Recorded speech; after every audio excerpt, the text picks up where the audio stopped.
اعوذ باللہ من الشیطان الرجیم بسم اللہ الرحمن الرحیم اللہم وفقنا لما تحب وترضى واجعل عاقبت امورنا خیرا ولا تکلنا الی انفسنا طرفۃ عین ابدا۔ آپ تمام عزیزوں کو، طلاب عزیز جو میڈیکل کالجز سے آئے ہیں، دیگر مہمانان، اس سردیوں کی کارگاہ میں آپ کو جامع عروۃ الوثقیٰ میں تشریف فرمائی پر خوش آمدید عرض کرتے ہیں، اس دعا اور آرزو کے ساتھ کہ انشاءاللہ جو اوقات آپ کے یہاں پر گزریں وہ آپ کی زندگی کے لیے مفید ہوں اور ضائع اوقات میں شمار نہ ہوں انشاءاللہ۔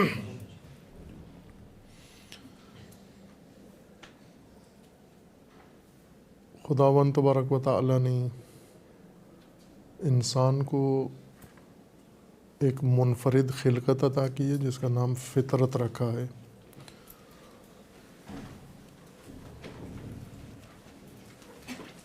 اللہ تعالیٰ نے قرآن کریم میں بھی فرمایا ہے کہ خداوند نے انسان کو فطرت الہیہ پر خلق کیا ہے، فطرت اللہ التی فطر الناس علیہا۔ فطرت سے مراد یہ ہے کہ انسان کی خلقت باقی تمام مخلوقات اور موجودات سے الگ تھلگ ایک مخصوص خلقت ہے انسان کی، جو اس نظام ہستی میں انسان کے علاوہ کسی اور کو عطا نہیں ہوئی ہے، فقط انسان کے لیے ہے۔ اب ہمیں محسوس بھی ہوتا ہے کہ انسان کی خلقت باقی مخلوقات اور موجودات سے مختلف ہے، خصوصیت ہے انسان کی، اور سب سے بڑی نمایاں خصوصیت یہ ہے کہ انسان کی زندگی، انسان کا وجود، انسان کی حیات، یہ ساری انسان کے ارادے اور اختیار سے گزرتی ہے، جبکہ دیگر مخلوقات میں ایسے نہیں ہیں۔ وہ اپنی زندگیوں کا تعین خود نہیں کرتے، اپنے لیے کسی چیز کا انتخاب نہیں کرتے، ان کے لیے ہر چیز پہلے سے انتخاب کر دی گئی ہے اور معین کر دی گئی ہے، اور وہ پابند ہیں، مجبور ہیں اسی کے مطابق زندگی بسر کریں اور اسی کے مطابق اپنا جو خلقت میں نظام ہے اس کو طے کریں۔ لیکن انسان کو جو خصوصیت دیگر مخلوقات سے ہٹ کر دی گئی ہے وہ انسان کی جسمانی خصوصیت نہیں ہے۔ جسمانی طور پر انسان دیگر مخلوقات ہی کی طرح ہے۔ وہ خصوصیت یہ ہے کہ ایک تو انسان کو علم و آگاہی کی صلاحیت دی گئی ہے کہ جہاں پہ رہتا ہے اس مکان و مقام کے متعلق آگاہی بھی رکھتا ہو، جو کچھ کرتا ہے اس کے متعلق آگاہی بھی رکھتا ہو، جو چاہتا ہے اس کے متعلق آگاہی بھی رکھتا ہو۔ اور ایسے ہی انسان کو ایک اور خصوصیت آگاہی کے ساتھ ساتھ یہ عطا کی گئی ہے کہ ارادہ بھی رکھتا ہے، فیصلہ کرتا ہے، انتخاب کرتا ہے، کسی چیز کو رد کرتا ہے، ترک کر سکتا ہے۔ یہ خصوصیات باقی موجودات کے اندر نہیں ہیں، اور ظاہر ہے یہ جسمانی نہیں ہے یہ خصوصیات انسان کی۔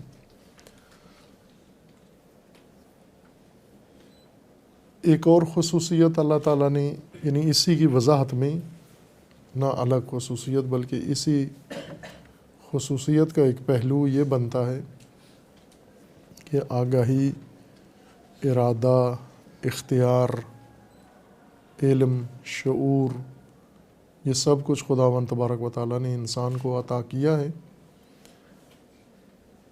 اس لیے عطا کیا ہے کہ دیگر تمام موجودات، مخلوقات کے ذمہ جو کام ہے وہ شعور، ارادہ، علم کا محتاج نہیں ہے۔ انسان کے ذمہ جو کام لگایا گیا ہے اس کے لیے یہ ضروری تھیں یہ چیزیں، علم و آگاہی بھی، ارادہ اور اختیار بھی انسان کے اندر ضروری ہیں، چونکہ مخلوقات بنیادی طور پر اپنی ماموریت میں مختلف ہیں۔ باقی تمام موجودات کو اللہ تعالیٰ نے بنا کے خلق کیا ہے، جو انہیں بنانا تھا وہی بنا دیا، لیکن انسان کو خداوند تبارک و تعالیٰ نے بننے کے لیے پیدا کیا ہے، نہ بنا کر پیدا کیا ہے۔ یہ بنیادی فرق ہے انسان کا دیگر موجودات کے ساتھ۔ انسان بننے کے لیے بھیجا گیا ہے، بنا کر نہیں بھیجا گیا۔ یعنی انسان کو انسان بننے کے لیے بھیجا گیا ہے، نہ کہ انسان کو کچھ اور بننے کے لیے، کہ انسان ہے اب انسان کے علاوہ اس نے کچھ اور بننا ہے، نہ، انسان کو انسان بننے کے لیے پیدا کیا گیا ہے۔ قرآن کریم میں آیت کریمہ ہیں، خداوند تبارک و تعالیٰ نے بیان فرمائی ہے، انا عرضنا الامانۃ علی السماوات والارض والجبال، ہم نے اپنی امانت آسمانوں کو پیش کی، زمین کو پیش کی، پہاڑوں کو پیش کی، فابین ان یحملناها، سب نے اس امانت کو اٹھانے سے انکار کر دیا، کسی نے بھی وہ امانت نہیں اٹھائی۔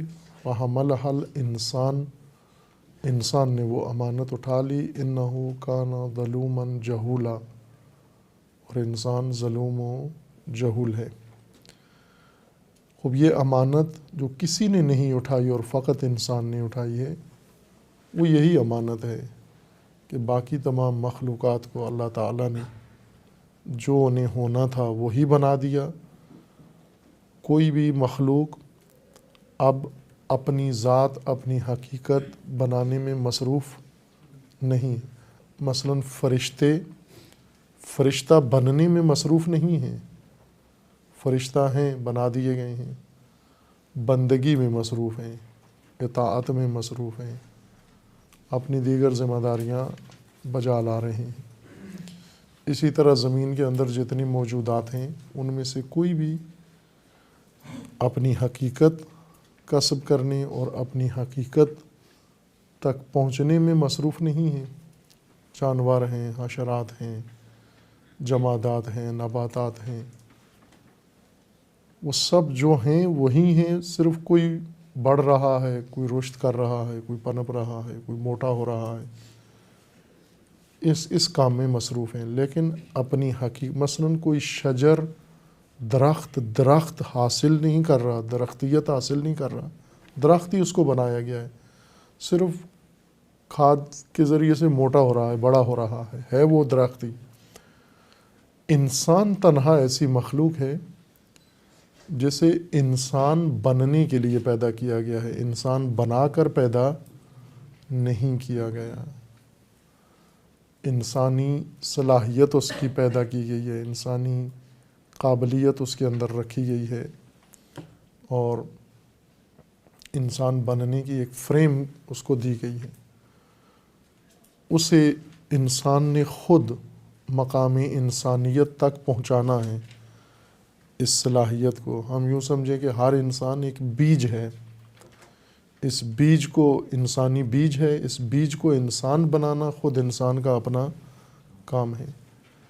یہ سارا راز ہے انسان کی خلقت کا، مقصد ہے، اور انسان کی فطرت کا، یعنی مخصوص خلقت کا سارا راز یہی ہے۔ کیوں دوسروں سے الگ تھلگ پیدا کیا گیا ہے، کیوں علم و آگاہی دی گئی ہے، کیوں علم و شعور دیا گیا ہے، کیوں اختیار دیا گیا، کیوں ارادہ دیا گیا؟ اس لیے اس کی ماموریت یہ ہے کہ اس نے اپنے آپ کو انسانیت کے مقام تک پہنچانا ہے۔ انسانیت کا مقام جسے قرآن کریم نے مقام خلافت بھی کہا ہے، انی جاعل فی الارض خلیفۃ، اس سے بھی یہی مراد ہے کہ ہم زمین پہ خلیفہ بنا رہے ہیں، یا اسی مقام کو کمال بھی کہا گیا ہے، یہ تکامل انسان ہے، یا اسی کو لقاء بھی کہا گیا ہے، لقاء اللہ ہے۔ نام مختلف ہیں لیکن وہ مقصد، ہدف، اصل کام ایک کام ہے انسان کا۔ اگر یہ ایک کام کر لے انسان، اپنی حیات میں کامیاب انسان ہے۔ اگر یہی کام نہ کر سکا اور اس کے علاوہ بہت کچھ کر کے چلا جائے، مثلا انسان اس زمین پہ بہت کچھ بنا کے چلا جائے، گھر بنا کے چلا جائے، مکان بنا کے چلا جائے، مشینیں بنا کے چلا جائے، صنعت لگا کے چلا جائے، اور بہت کچھ بنا کے چلا جائے، عمارتیں بنا کے چلا جائے، شہر بنا کے چلا جائے، حکومتیں بنا کے چلا جائے، یہ ایک چیز نہ بنا سکا اپنے آپ کو انسان، یہ ناکام انسان مرا ہے، یہ کامیاب نہیں ہے، چونکہ مقصد خلقت ہی اپنا نہیں پا سکا۔ جو کر گیا ہے کام، اس کے لیے آیا نہیں تھا۔ جیسے ایک تعلیمی ادارے کے اندر ایک طالب علم آتا ہے پڑھنے کے لیے، ڈگری لینے کے لیے، وہاں پہ وہ آ کے بہت کچھ کر گیا ہے، کالج کے اندر، یونیورسٹی کے اندر بڑا نام پیدا کر گیا ہے، وہاں سے ٹرافیاں جیت کے گیا ہے، کرکٹ بڑی اچھی کھیل کے گیا ہے، فٹ بال بہت اچھا کھیل کے گیا ہے، اور کالج کے اندر بہت کچھ بنا کے چلا گیا ہے، لیکن ایک کام ہی نہیں ہو سکا کہ ڈگری نہیں لے سکا۔ تو اس کو مجموعی طور پر دیکھیں تو بعنوان طالب علم، یہ ناکام طالب علم ہے۔ باقی شعبوں میں اس کی کارکردگی اسے کامیاب بنانے میں کوئی اثر نہیں رکھتی۔ کامیابی اسی میں ہے کہ وہ اگر کچھ بھی نہ کرتا، صرف پڑھتا اور تعلیم اپنی مکمل کر کے اپنا ہدف حاصل کر لیتا، تو اسے کامیاب طالب علم گنوا سکتے تھے ہم، لیکن اب اسے ہم کامیاب نہیں کہہ سکتے۔ قرآن کریم نے بھی انسان، کامیاب انسان ذکر کیے ہیں، اور ہمیں کہا ہے کہ آپ کا کام یہ کامیابی پانا ہے۔ فلاح، قرآن کریم میں ایک لفظ استعمال ہوا ہے فلاح، اور اس کے مشتقات دیگر استعمال ہوئے ہیں، جیسے مفلحون، اولئک هم المفلحون، قد افلح المؤمنون، اس طرح کے الفاظ کثرت سے قرآن کریم کے اندر موجود ہیں۔ فلاح کا قرآن کریم میں اگر آپ مطالعہ کریں، پڑھیں، تو ترجمہ کامیاب کرتے ہیں۔ کامیاب وہ ہے جس نے یہ کام کیے ہیں، اولئک هم المفلحون، یہی کامیاب لوگ ہیں۔ یہ کیسے کامیاب لوگ ہیں؟ فلاح عربی زبان میں کھیتی باڑی کو کہتے ہیں، فلاحت، کھیتی باڑی کرنا، جیسے زراعت ہے، کھیتی باڑی کرنا۔ فلاح کا مطلب ہوتا ہے کہ زمین ہموار کرنا، یہ سب فلاحت کہلاتا ہے۔ زراعت اور حراست، یہ تینوں کھیتی باڑی کے لیے لفظ استعمال ہوتے ہیں، حرث، زر، فلاح۔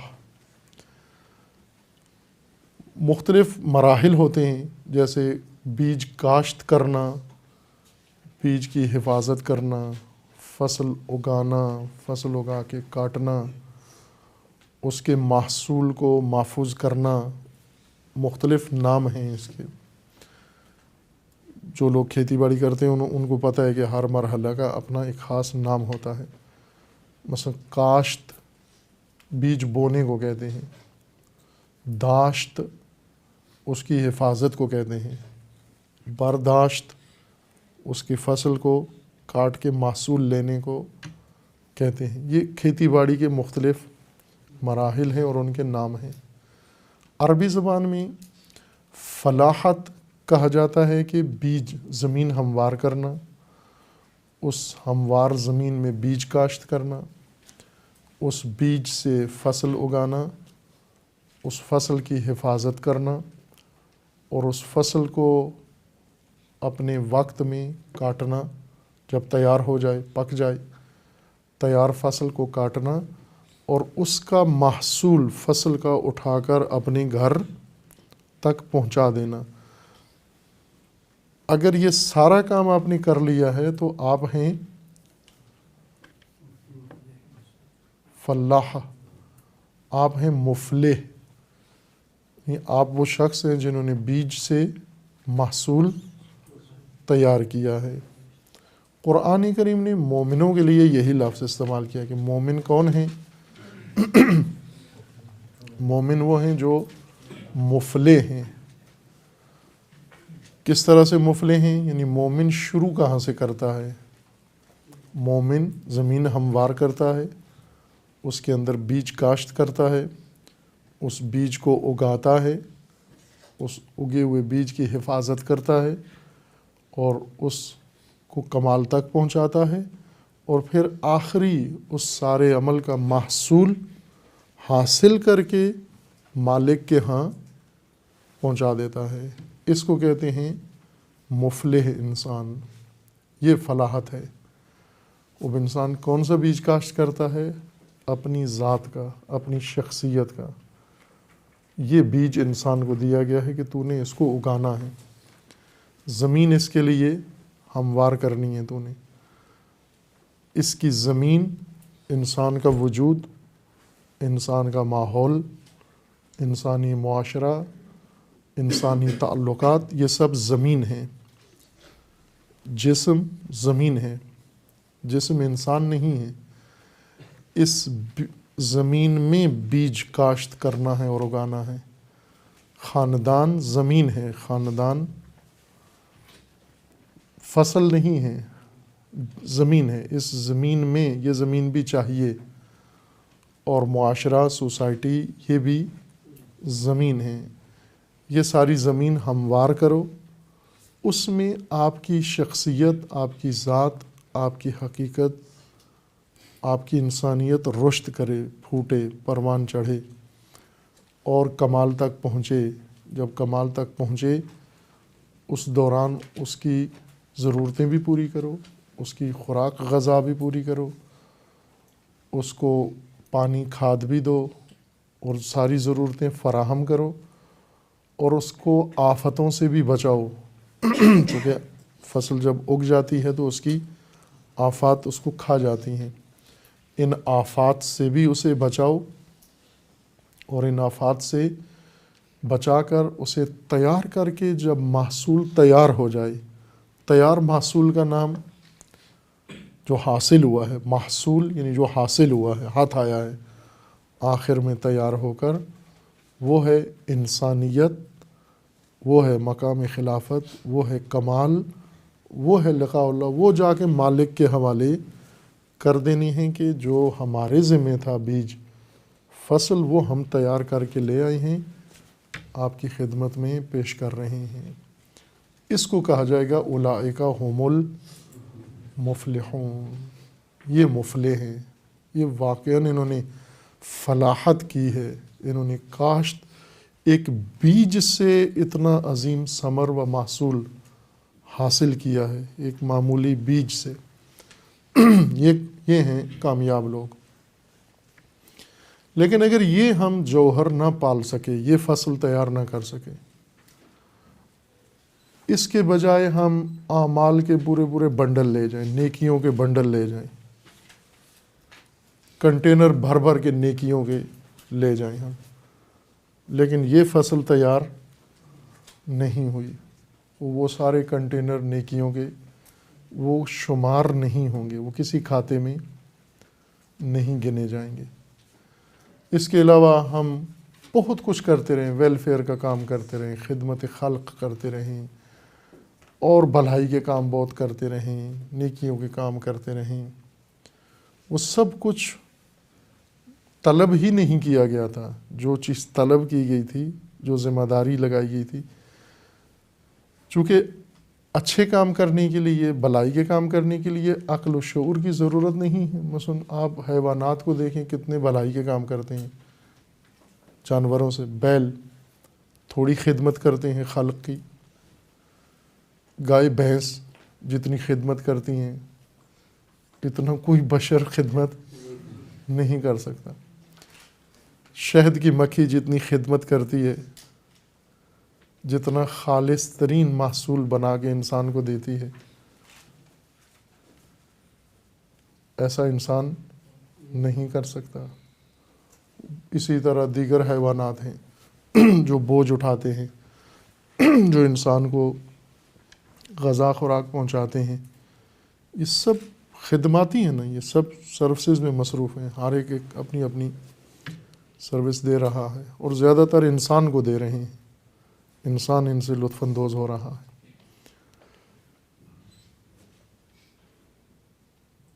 یہ چیزیں اس وقت انسان کے لیے مفید ثابت ہوتی ہیں جب اصل گوہر انسان نے بنا لیا ہو، اصل جوہر انسان نے اپنا بنا لیا ہو، پھر یہ ساری چیزیں اس کے اگنے میں، اس کی رشد میں مددگار ہو جاتی ہیں۔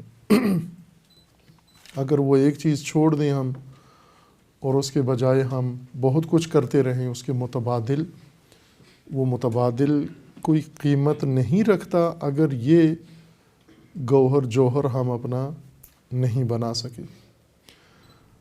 یہ مہلتیں ہمیں دی گئی ہے زندگی میں، اس لیے آئے ہیں۔ حیات، زندگی چند سال کی فرصت ہے، مہلت ہے اس کام کے لیے، سب اس کام کے لیے آئے ہیں۔ یہاں بھیجنے کا بنیادی مقصد ہی یہی ہے خلقت کا، اس کے علاوہ کسی کام کے لیے نہیں بھیجا گیا۔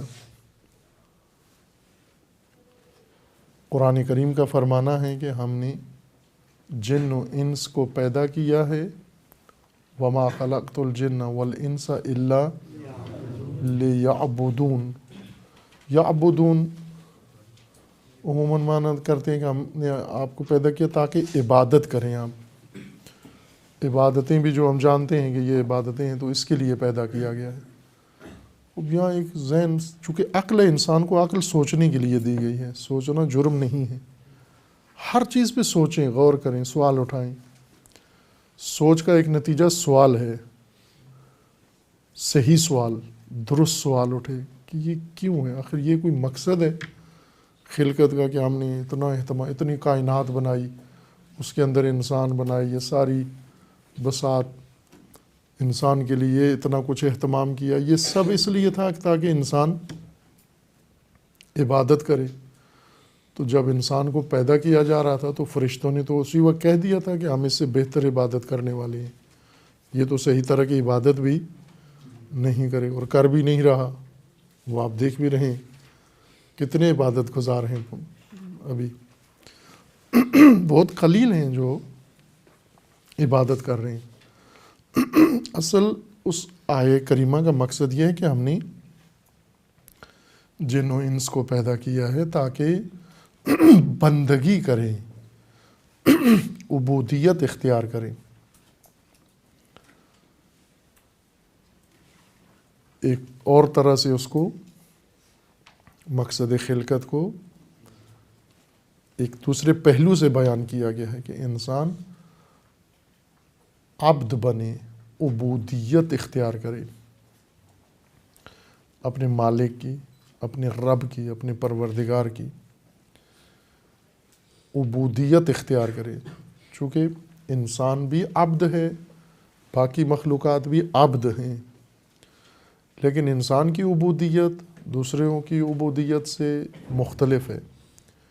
اس عبودیت کے لیے انہیں کچھ بھی نہیں دیا گیا بندگی کرنے کے لیے، صرف پیدا کیا گیا ہے۔ انسان کو عقل و شعور، معرفت، علم، ارادہ، آگاہی سب کچھ دیا گیا ہے۔ یہ سب کچھ اس لیے دیا گیا ہے کہ بہت بڑا کام انسان نے انجام دینا ہے، اور وہ یہی مقام عبودیت اس نے حاصل کرنا ہے۔ مقام عبودیت وہی مقام انسانیت ہے، مقصود خلقت ہے۔ یہ بات تفصیل سے کی ہے سابقہ ماہ مبارک رمضان میں جو گزرا ہے، اس میں یہ بات موجود ہے، مفصل ہے۔ آپ قرآن کریم کی یہ روشنی میں یہ بیان ہوئی ہے سنن الہی کے عنوان سے، سنت بندگی و سنت عبدیت و عبودیت، اسی کی تشریح ہے پورا ماہ مبارک، اور موجود ہے نیٹ پر بھی ہے، اور باقی بھی آپ اس موضوع کو وہاں سے تفصیل سے لے سکتے ہیں۔ یہ بنیادی مقصد ہے سب کا اس حیات میں، اس دنیا میں، اس مرحلے میں جس میں ابھی ہم آئے ہیں، جا رہے ہیں، گزر رہے ہیں۔ امیر المومنین علیہ الصلاۃ والسلام کا فرمانا ہے کہ خدا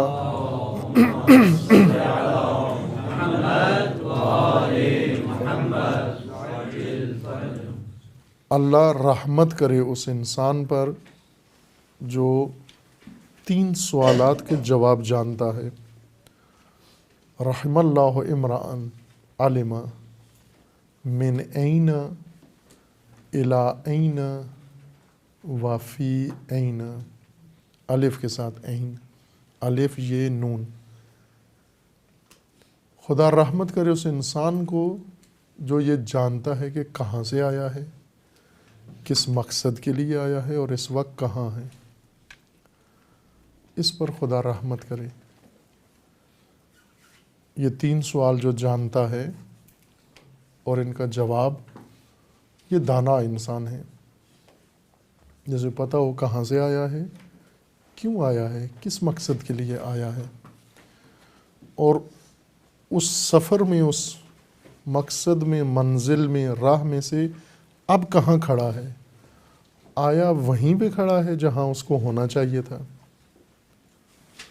میں ہمیشہ جوانان عزیز سے یہ سوال کرتا ہوں، ہر ایک، سب ہم اپنے آپ سے پوچھیں، آج ہم کہیں تو پہنچے ہیں، کہیں تو ہیں اب آج کل اپنی زندگی میں، کسی نہ کسی مقام پہ ہر ایک ہے۔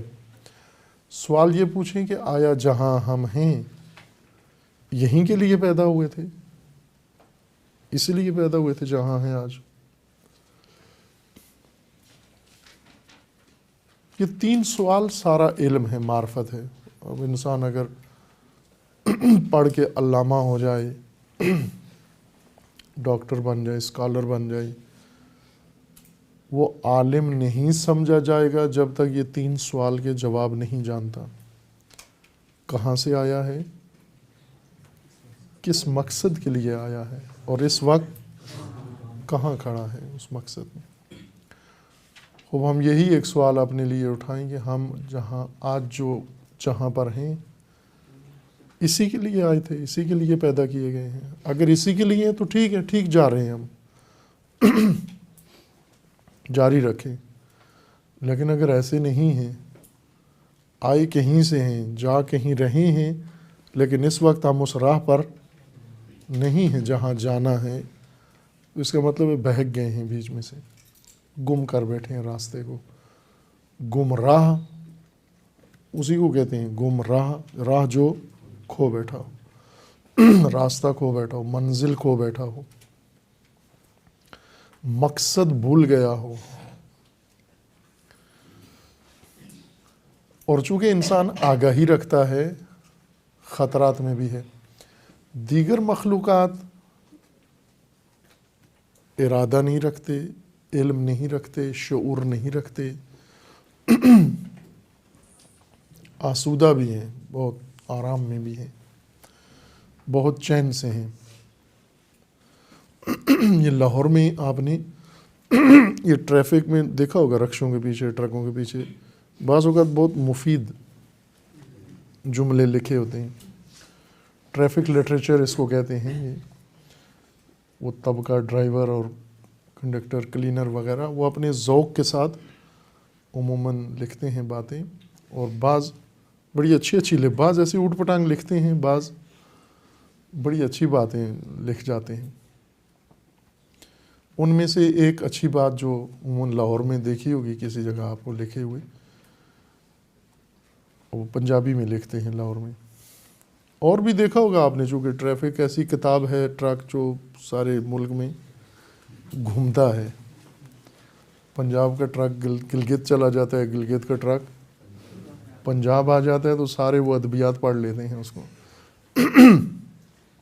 اس میں وہ یہ لکھا ہوتا ہے اس میں کہ عقل ہو تو سوچا ہی سوچا، عقل نہ ہو تو موجا ہی موجا۔ پڑھا ہے نا، دیکھا ہوگا۔ اس کا مطلب یہ ہوتا ہے کہ عقل ہو تو پریشانیاں ہی پریشانیاں ہیں، اور اگر عقل نہ ہو تو مزے ہی مزے ہیں۔ مزے اڑاؤ. عقل نہیں ہے تو مزے اڑاؤ. اگر عقل ہے تو پھر پریشانیاں ہی پریشانیاں, ہر جگہ فکر, پریشانی, مشکل, مصائب. عقل نہ ہو تو کوئی مشکل نہیں ہے. انسان اور دوسری مخلوقات میں یہی ہے, ان کی موجیں ہیں چونکہ عقل نہیں ہے. ایک موج ان کی یہ ہے, مزہ ان کا یہ ہے کہ وہ راستہ نہیں بھولتے. کوئی مخلوق اپنا راستہ, آپ کو گمراہ جانور نہیں ملے گا. آپ تاریخ پڑھ لیں حیوانات کی, گمراہ حیوان نہیں ملے گا آپ کو جو اپنا راستہ کھو بیٹھا ہو, جو اپنی منزل کھو بیٹھا ہو, جسے معلوم ہی نہ ہو. مجھے مثلا بیل ہے تو اسے سمجھ ہی نہ آ رہی ہو کہ مجھے بیل بننا ہے, گھوڑا بننا ہے, اونٹ بننا ہے. وہ کنفیوز کھڑا ہوا ہو, نہیں دیکھیں گے آپ. تاریخ میں نہیں ملے گا آپ کو. آپ اس حیوان کی, آپ آثار قدیمہ میں کھدائی میں بھی نکلتے ہیں ان کے ڈھانچے, فوسلز, ان کو بھی مطالعہ کریں تو آپ کو وہاں بھی, آپ میڈیکل والوں کا تو شعبہ ہے نا, پڑھتے ہیں فوسلز وغیرہ, وہاں بھی ان میں سے کوئی گمراہ نہیں ملے گا آپ کو. اس میں سے بعضوں پہ تو ہو چکا ہے مطالعہ, جیسے مکڑیاں ہیں, ان کے اوپر بہت تفصیل سے لوگوں نے مطالعہ کیا ہے, ان کی ہسٹری پر, تاریخ پر. شہد کی مکھیوں کے اوپر کیا ہے, اور اس طرح کے حشرات کے اوپر. لیکن ان سارے مطالعات میں کسی نے نہیں لکھا کہ یہ کسی دور میں گمراہ بھی رہی ہیں. یہ کسی دور میں گمراہی نہیں آئی. لیکن انسان ہر دور میں گمراہ ہے, ہر نسل گمراہ ہے, راستہ گم کیے ہوئے ہیں. وجہ کیا ہے؟ ان کے لیے آسانی ساری رکھ دی گئی ہے. وہ بائی ڈیفالٹ ہیں سب. ان کا کوئی کام مینول نہیں ہے. ان کے اندر رکھ دیا گیا ہے غریزے میں راستہ, اور جس کے اندر چپ لگا دی گئی ہو وہ کبھی بھی گمراہ نہیں ہوتا. گمراہ وہ ہوتا ہے جسے خود ڈھونڈنا ہے, اپنی عقل سے, اپنے علم سے, اپنے شعور سے, اپنی فکر سے, اپنے مطالعہ سے, اپنی آگاہی تجربے سے. جس نے خود ڈھونڈنا ہے وہ گمراہ ہو جاتا ہے. اس لیے گمراہوں میں صرف انسان نظر آئے گا آپ کو, باقی مخلوقات میں کوئی گمراہ نہیں ہے.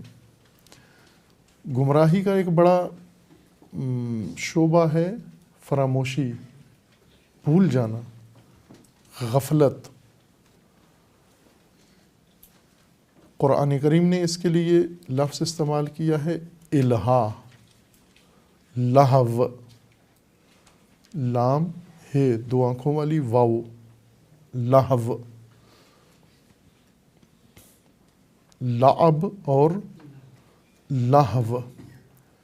الہا, الہاکم التکاثر حتی زرتم المقابر. وہی الہا لہو ہی ہے. دو حالتیں ہیں لفظ کی, ایک میں لہو اور ایک میں الہا ہے. لہو اور الہا یعنی ایسی مصروفیت, ایسی مشغولیت, ایسی سرگرمی, ایسا مشغلہ جو انسان سے مقصد بھلا دے. عربی زبان میں اس کو کہتے ہیں لہو. کھیل کود کو نہیں کہتے لہو, یہ غلط ترجمہ ہے. چونکہ لکیر کے فقیر ہوتے ہیں نا اکثر تقریریں کرنے والے, ترجمہ لکھنے والے, کتابیں لکھنے والے. لکیر کے فقیر ہے. لکیر کے فقیر کا مطلب ہوتا ہے کہ ایک آدمی نے لکیر لگا دی ہے, اس نے جیسی لگائی ہے باقی سب نے اسی پہ جانا ہے. انہیں پتہ بھی ہے کہ غلط ہے, پھر بھی جانا اسی راہ پر ہے جہاں سے پہلا کوئی لکیر چھوڑ گیا ہے. جس کو عقل دی گئی ہے اسے لکیر کا فقیر نہیں, اسے عقل کا فقیر بنایا گیا ہے. جو عقل کہتی ہے وہ کرو, جو شعور کہتا ہے وہ کرو. لیکن لکیر کا فقیر عقل کو بند کر دیتا ہے، عقل استعمال کرنے سے ڈرتا ہے۔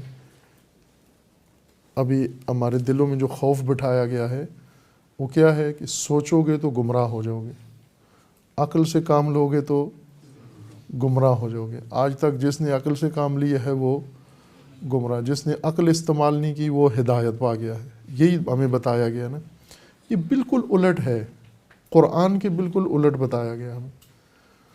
قرآن میں اللہ کا فرمان ہے کہ ہم نے تمہیں عقل دی ہے، سوچو اس سے، عقل سے کام لوگے کبھی بھی گمراہ نہیں ہوں گے، سوچنے سے کبھی گمراہ نہیں ہوگے۔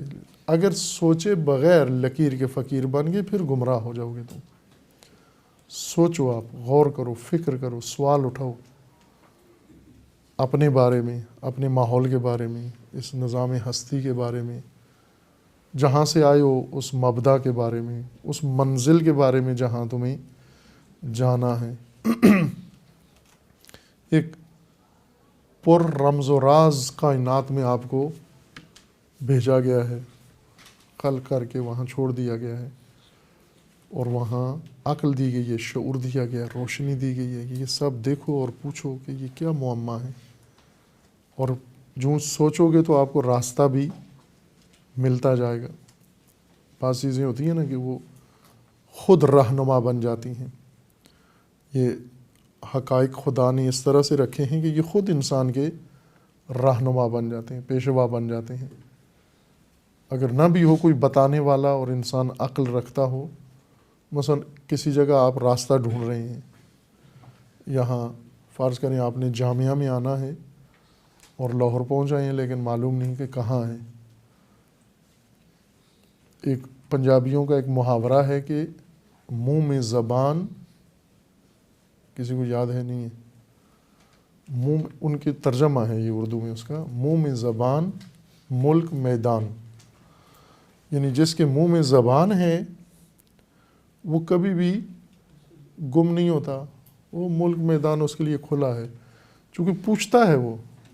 جب منہ میں زبان ہے تو پھر کیسے گم ہوتا ہے انسان؟ پوچھتا ہے، جن کو پتہ ہے ان سے پوچھ لیتا ہے اور اپنے ٹھکانہ ڈھونڈ لیتا ہے۔ گم ہونے کا اندیشہ اس کا ہے جس کے منہ میں زبان۔ اس کائنات میں گم کون ہوگا؟ جس میں عقل نہیں ہے۔ جس میں عقل ہے وہ نہیں گم ہوگا کبھی، کیونکہ یہ حقائق خود رہنما ہیں، یہ ستارے رہنما ہیں، آسمان و فلک یہ سب رہنما ہیں۔ قرآن کریم میں ہے کہ لوگ پوچھتے تھے کہ یہ مواقیت کیا ہیں، ستارے کیا ہیں، لوگ پوچھتے تھے۔ رسول اللہ کو حکم ہے کہ آپ بتائیں کہ یہ ہادی ہیں، یہ تمہارے رہنما ہیں، تمہاری ہدایت کے لیے ہیں۔ ابھی بھی سمندروں میں جو لوگ سفر کرتے ہیں، آج کل تو الیکٹرانک وسائل زیادہ ہو گئے ہیں، ڈیجیٹل دنیا ہو گئی ہے، مواصلاتی نظام اچھا پیش رفتہ بن گیا ہے، لیکن پہلے ایسا نہیں تھا، چند سال پہلے تک ایسے نہیں تھا۔ جو لوگ راتوں کو کشتیوں میں سفر کرتے ہیں سمندروں میں، انہیں کیسے پتہ چلتا ہے ہم کدھر جا رہے ہیں؟ مشرق کو جا رہے ہیں، مغرب کو جا رہے ہیں، ستاروں سے۔ اس ستاروں سے اپنے راستے ڈھونڈتے تھے، تلاش کرتے تھے۔ بس رہنما ہے نا ستارے، جو راہ بتائے اس کو رہنما کہتے ہیں، جو بھی راہ بتائے اس کو رہنما کہتے ہیں۔ جگہ جگہ رہنما لگے ہوئے ہیں آپ کی رہنمائی کے لیے۔ اگر عقل ہو تو انسان سمندر میں اکیلا بھی ہو گم نہیں ہوتا، کیوں کہ آسمان رہنماؤں سے بھرا ہوا ہے۔ یہ سب رہنما ہیں ستارے، بتانے کے لیے کہ راستہ کہاں ہے۔ ڈھونڈ لیتے ہیں، ان پڑھ لوگ ڈھونڈ لیتے ہیں، ان پڑھ ہیں، ڈگری نہیں ہے لیکن عقل ہے اس کے اندر، گم نہیں ہوتے۔ انسان اگر آیا ہے کسی شہر میں منزل کی طرف، لاہور میں مثلا آپ آئیں تو لاہور میں بہت پرکشش چیزیں بہت ہیں۔ کسی جگہ چڑیا گھر بنا ہوا ہے، کسی جگہ میٹرو بس بنی ہوئی ہے، کسی جگہ کوئی اور مارکا لگا ہوا ہے، کہیں پارک بنا ہوا ہے، کہیں کیا ہے، کہیں ڈول باجے والے ہر چوک کے اندر بیٹھے ہوئے ہیں، کہیں سینما لگا ہوا ہے، کہیں اور مشغلہ ہے۔ اب اگر کوئی انسان آئے لاہور میں کسی خاص مارکیٹ جانا چاہتا ہے، کسی کالج یونیورسٹی میں جانا چاہتا ہے، لیکن آتے ہی اس کو کسی جگہ مینار نظر آیا، وہاں مینار پہ چڑھ گیا، پھر اس کو بس نظر آئی، وہ بس پہ چڑھ گیا، کہیں اور مارکا لگا ہوا وہ وہاں چلا گیا، مصروف ہو گیا، مشغول ہو گیا، اتنا مگن ہو گیا ان کاموں کے اندر کہ اس کو یاد ہی نہیں رہا کہ میں لاہور آیا کیوں ہوں۔ یہ جو کچھ کر رہا ہے اس کو قرآن نے کہا یہ لہو ہے، لہو، کھیل نہیں رہا۔ اب ممکن ہے بڑا سنجیدہ کام کر رہا ہو، فرض کریں کسی کا جنازہ ہے اس میں چلا گیا، کوئی اور ضرورت مند ہے اس کی ضرورت پوری کرنے لگ گیا، کہیں اور تقریر ہو رہی ہے، بڑی اچھی مجلس ہو رہی ہے وہ سننے بیٹھ گیا، کہیں وعظ ہو رہا ہے وہاں شریک ہو گیا، کہیں اور کوئی اچھا کام ہو رہا ہے وہاں چلا گیا، اور ان سارے کاموں نے اس سے یہ فراموش کرا دیا کہ وہ آیا کیوں تھا، لاہور کس لیے آیا تھا۔ ان ساری مصروفیات نے اس سے مقصد بھلا دیا۔ جو چیز، جو سرگرمی، جو مصروفیت، جو حالت، جو کام انسان کو مقصد بلا دے اسے کہتے ہیں لاہو، وہ کھیل ہو یا نہ ہو۔ مثلا آپ کو ایک بڑی اچھی کتاب مل گئی، آپ آئے لاہور میں اور وہ کتاب آپ کو کسی نے دے دی، آپ وہیں کھڑے ہو کے پڑھنا شروع ہو گئے، پتہ ہی نہیں چلا، اتنی دلچسپ کتاب تھی، اتنی معلوماتی کتاب تھی، اتنی اچھی کتاب تھی، اس کے مطالعہ میں آپ لگے رہے اور آپ بھول ہی گئے کہ میں لاہور کیوں آیا تھا۔ تو یہ مطالعہ بھی لہو ہے، کیونکہ لہو کھیل کو نہیں کہتے، لہو ایسی مصروفیت کو کہتے ہیں جو انسان کو مقصد بھلا دے کہ ہم آئے کیوں تھے، وہ لہو ہے۔ لہذا قرآن کریم کا فرمانا ہے کہ تمہارے لیے ایک بڑا خطرہ، انسانوں تمہارے لیے ایک بڑا خطرہ لہو و لعب ہے، ایسی مصروفیتیں، ایسی مشغولیتیں، پرکشش، چونکہ انسان عام چیز میں دلچسپی نہیں لیتا، بہت پرکشش ہو تو دلچسپی لیتا ہے۔ اور اس وقت صنعت، ویسے تو ہر شعبے میں صنعت نے بڑی ترقی کی ہے، انڈسٹری نے، لیکن سب سے زیادہ جس صنعت نے ترقی کی ہے وہ ہے صنعت تزئین، پرکشش، ہر چیز کو پرکشش بنایا جائے۔ آپ توجہ کریں گے جو لوگ کوئی بھی چیز بنا رہے ہیں فیکٹری کے اندر، اتنا پیسہ اس کی پروڈکشن پہ نہیں لگاتے، اس چیز کی مینوفیکچرنگ پہ نہیں لگاتے جتنا اس کو پرکشش بنانے میں لگاتے ہیں۔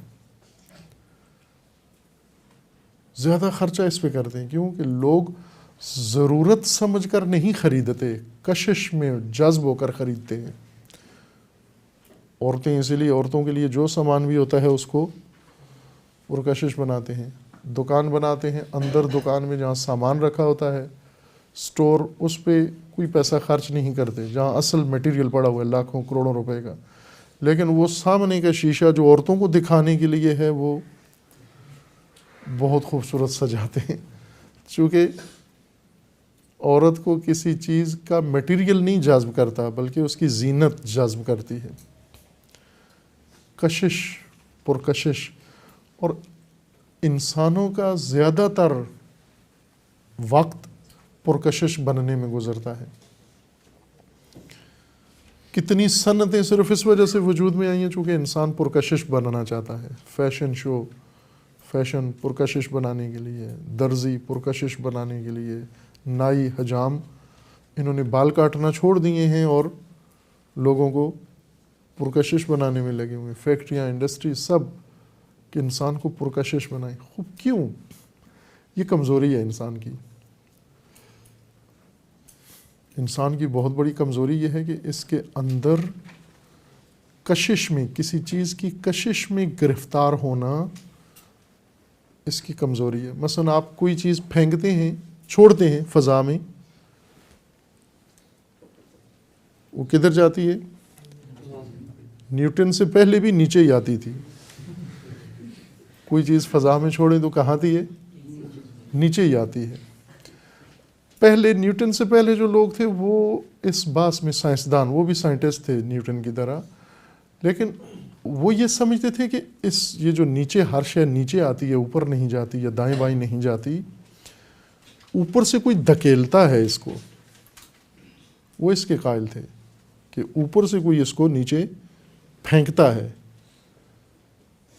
چونکہ جب ہم کسی شے کو مثلا اس کو اگر فضا میں چھوڑیں تو اس کو کسی طرف بھی جانا چاہیے، لیکن یہ ہمیشہ نیچے یہ شے آتی ہے.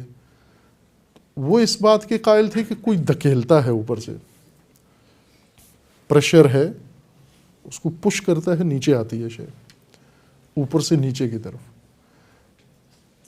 اس سے پہلے کچھ سائنٹسٹ ایسے تھے جن کا یہ نظریہ تھا، شاید پڑھا ہوگا آپ نے اپنی بکس میں، یہ سلیبس میں. چونکہ آج کل آپ کے ٹیچرز بے حال ہیں، ان میں حوصلہ نہیں ہے کہ یہ افسانے آپ کو سنائیں سارے، وہ بھی نہیں جاتے ان چیزوں کی تہہ میں. آپ خود مطالعہ کریں، انہی سائنس کا مطالعہ کریں، ہسٹری پڑھیں، پیچھے کہ سائنس کیا تھی، قدیم سائنس کیا تھی، اس سے پہلے کی سائنس کیا تھی، سائنس نے کیا ترقی عجیب و غریب کی ہے، اور کتنی گمراہ تھی سائنس پہلے. آپ پہلے یوں اندازہ لگائیں کتنے گمراہ تھے وہ سائنٹسٹ جو یہ سمجھتے تھے کہ یہ چیزیں کیوں نیچے آتی ہیں، چونکہ کوئی ان کو اوپر سے پھینکتا ہے نیچے. کون پھینکتا ہے؟ وہ یہ کہتے تھے کہ فلک، اوپر فلک ہے اور اس فلک میں دافعہ ہے، اسے پھینکتا ہے، ہر چیز کو دور کرتا ہے اپنے آپ سے، اس لیے اشیاء نیچے آتی ہیں. کچھ اور سائنٹسٹ پیدا ہوئے، انہوں نے کہا کہ نہیں، یہ فلک کی وجہ سے نہیں آتی، اوپر سے دباؤ نہیں آتا، بلکہ خود اس شے کے اندر رجحان ہے نیچے آنے کی طرف. اصل سارا اس کے اندر ہے مسئلہ، نہ اس کو کوئی کھینچتا ہے نہ کوئی پھینکتا ہے، بلکہ یہ راز اس کے اندر ہے کہ یہ کیوں نیچے آتی ہے، چونکہ اس کے اندر رجحان ہے نیچے آنے کا. بعد میں نیوٹن صاحب آئے، وہ سیب گرا ان کے سر پہ تو وہ متوجہ ہوئے کہ یہ کیوں آتی ہیں چیزیں نیچے، چونکہ زمین میں کشش ہے، کہ جو بھی بھاری چیز ہے، وزنی چیز ہے، اس کو نیچے کھینچتی ہے، زمین کھینچتی ہے نیچے. مقناطیسیت ہے زمین کے اندر، کھینچتی ہے اپنے اس رینج میں، زمین کی رینج میں کچھ بھی ہو اس کو چھوڑیں تو وہ نیچے ہی آئے گا. اگر اس کی راہ میں کوئی رکاوٹ نہیں ہے آگے، وہ شے نیچے ہی آئے گی. اب یہ نیوٹن کو تو زمین کی کشش کا پتہ چل گیا ہے. ایک نیوٹن چاہیے جو انسان کی کشش کا راز دریافت کرے، اور وہ نیوٹن سے بھی پہلے، انسان سے بھی پہلے ایک سائنٹسٹ نے، اسکالر نے کشف کر لیا تھا، اور وہ ہے شیطان. آپ قرآن پڑھیں، آپ کو جتنے راز انسان کے شیطان جانتا ہے، اتنے خود انسان نہیں جانتا. بہت گہرائی میں اس نے انسان کو سمجھا ہے، بہت گہرائی میں. انسان اس شے کی طرح ہے، اور زینتیں زمین کی طرح ہیں. ان کے اندر کشش ہے، اور انسان میں اس کشش میں گرفتار ہونا ہے. جیسے مقناطیس کے سامنے اگر ایلومینیم رکھیں تو وہ مقناطیس اسے نہیں کھینچتا. یہ مقناطیس کی کمزوری ہے نہ، بلکہ یہ ایلومینیم کی خصوصیت ہے. یہ ایلومینیم کی بے نیازی ہے مقناطیس سے، کہ میں کیوں تیری طرف آؤں، مجھے کیا ضرورت ہے تیری. اب مقناطیس جتنا سج کے آئے، جتنا دھج کے آئے، جتنا بن کے آئے ایلومینیم کی بلا سے، وہ نہیں جاتا اس کی طرف. نزدیک ہو جائے، نزدیک ہو، مقناطیس اور نزدیک ہو رہا ہے اس کے، اور نزدیک ہو رہا ہے، وہ بوتا رہے، اسے کوئی پرواہ نہیں ہے. دور ہو جائے، پرواہ نہیں ہے. اگر یہ اپنی میگنیٹ ویو بڑھا لے، یہ مقناطیس پھر کیا ہوگا؟ پھر بھی ایلومینیم پر کوئی اثر نہیں پڑتا، کیونکہ اس کو اس کی کشش سے کوئی سروکار، اس کے اندر اس کے جاذبے میں کشش میں آنے کی صلاحیت ہی نہیں ہے۔ لیکن لوہا اگر لپٹا ہوا بھی ہو، کور میں بھی ہو، چھپا ہوا بھی ہو، وہاں بھی ہاں، میں ایک دفعہ گیا MRI کروانے کے لیے آپ کے شعبے میں، تو انہوں نے کہا جی کہ پہلے بتاؤ کہ آپ کے جسم میں کوئی میٹل تو نہیں ہے؟ تو میں نے کہا وہ تو ہے، سٹنٹ ڈلا ہوا ہے۔ تو انہوں نے کہا نہیں، پھر نہیں ہم کریں گے، کیونکہ یہ ہے مقناطیسیت ہے اس کے اندر، MRI مشین کے اندر، اور وہ بدن کے اندر کہیں بھی اگر میٹل ہوا تو وہ ہل جائے گا، مشین پر بھی اثر پڑے گا، لیکن مشین سے زیادہ آپ کی باڈی پہ اثر پڑے گا۔ ظاہر اسٹینٹ اگر ہل گیا تو پھر خرابی زیادہ ہو جائے گی، تو بہتر ہے کہ نہ کروائیں آپ۔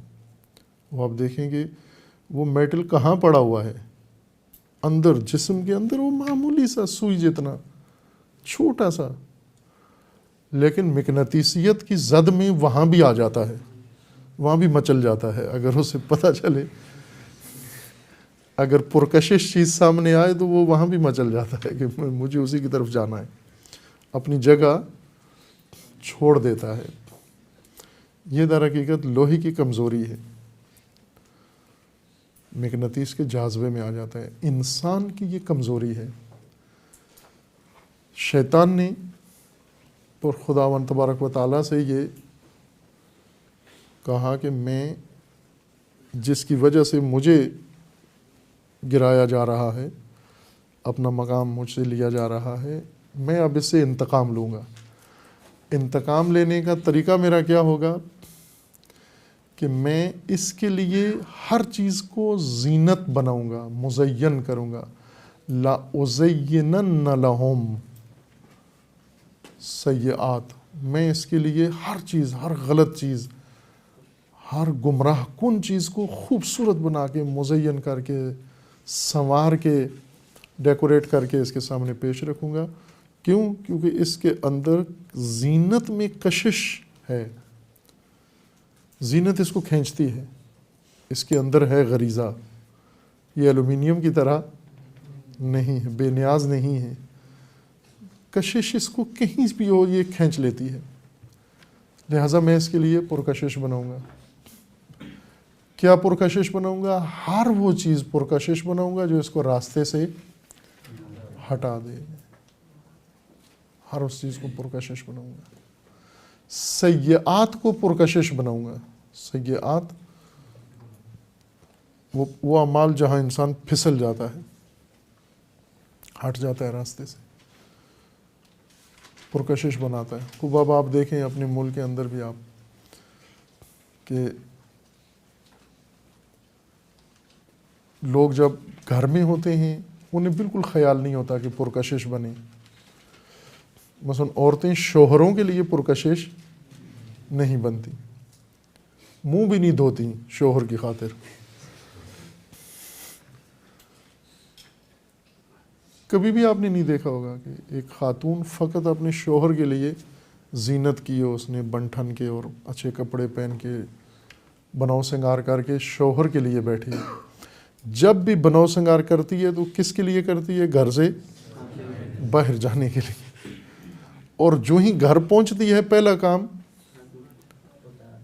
یہ زینت ختم کرتی ہے۔ وہ جتنی اس نے آرائش کی ہوئی ہے وہ ساری کہ گھر کا کوئی آدمی دیکھ نہ لے مجھے، خصوصاً شوہر کے آنے سے پہلے پہلے ساری زینت اپنی ختم کر دیتی۔ کیوں آپ پرکشش، اتنی پرکشش بنی ہو کس لیے؟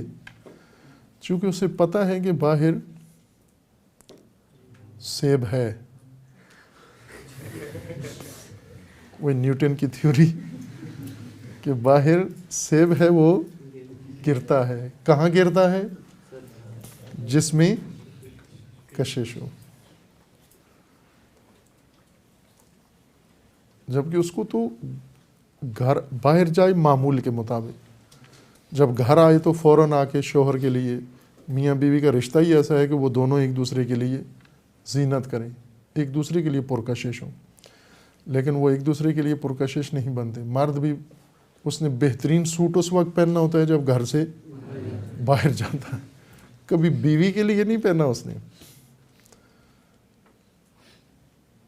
گھر سے باہر جانے کے لیے خوشبو لگاتا ہے, شیو کرتا ہے, تیار ہوتا ہے, بہترین قیمتی سب پرفیوم لگاتا ہے تاکہ لوگوں میں جائے اور پرکشش بنے. یعنی ہر ناک مجھ سے اٹھنے والی خوشبو کی طرف مائل ہو, ہر نگاہ میرے منظر کی طرف ہو, ہر چیز مجھے دیکھنے کے در پہ ہو, پرکشش بنتا ہے. سب یہ پرکشش بنا کے انسانوں کو فریفتہ کرنا کاروبار ہے, یہ تجارت کا مرکز بن گیا ہے. اصل کاروبار انسانوں کو فریب دینا ہے. تمام جتنی بھی صنعتیں ہیں ان میں جو مرکزی نقطہ ہے سب انسانوں کو فریب دینا ہے. نام رکھا ہوا ہے انسانوں کو آگاہ کرنا. مثلا آپ کے پاس آتے ہیں, آپ ڈاکٹر ہیں, آپ کے پاس آتے ہیں فارماسسٹ آتے ہیں, فارماسیوٹیکل کے لوگ آتے ہیں, ایجنٹ ان کے آتے ہیں کمپنیوں کے, وہ آ کے آپ کو میڈیسن کی افادیت بتاتے ہیں, بتائیں گے انشاءاللہ جب آپ ڈاکٹر بن جائیں گے. وہ آئیں گے آپ کو آ کے بتائیں گے جی یہ اصل کیا کر رہے ہیں. وہ یہ نہیں بتا رہے کہ یہ اتنی مفید ہے, یہ وہ آپ کے لیے پرکشش بنا رہے ہیں تاکہ آپ مریضوں کے لیے پرکشش بنائیں. یعنی وہ ڈاکٹر کو فریب دیتا ہے, پھر ڈاکٹر مریض کو فریب دیتا ہے.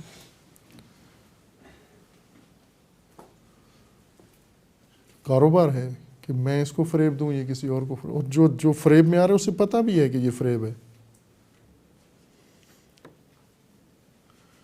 یہ دھوکہ ہے یہ, لیکن وہ کشش اتنی پیدا کر دیتا ہے کہ انسان آگاہانہ طور پر اس دھوکے میں آرزو کرتا ہے کہ میں بھی اس دھوکے میں آ جاؤں. اس کو کہتے ہیں لہو. وہ سرگرمیاں, وہ مشغولیتیں, وہ مصروفیتیں جو انسان کو مقصد بلا دیں. وہ سنجیدہ کام ہوں, وہ علمی کام ہوں, وہ مقدس کام ہوں, وہ غیر مقدس کام ہوں, وہ جو بھی ہوں, قرآن نے فرمایا یہ لہو ہے.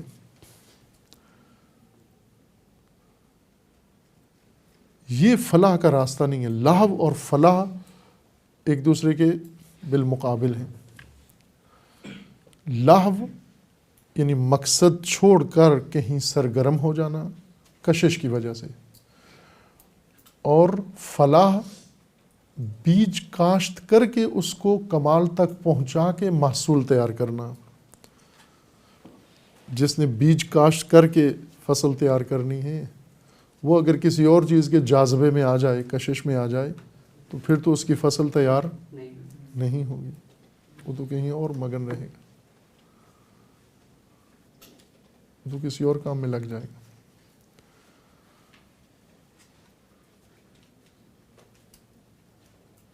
ہر انسان, فرق نہیں پڑتا, ہم نے طبقاتی بنا دی ہے ہر چیز.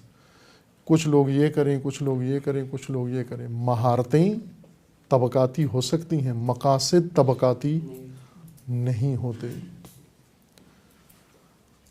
مہارتیں ہوتی ہیں. مہارتیں کیا ہیں کہ میں نے ایک مہارت حاصل کر لی اور وہ میں آپ کو اس کی خدمت سروس آپ کو دوں گا. آپ نے ایک مہارت حاصل کر لی, اس مہارت سے میں فائدہ اٹھاؤں گا. ہم ساری مہارتیں خود اپنے اندر پیدا کر کے اپنی ساری ضرورتیں پوری نہیں کر سکتے. اس لیے یہاں تقسیم کار ہے مہارتوں میں, سکلز میں,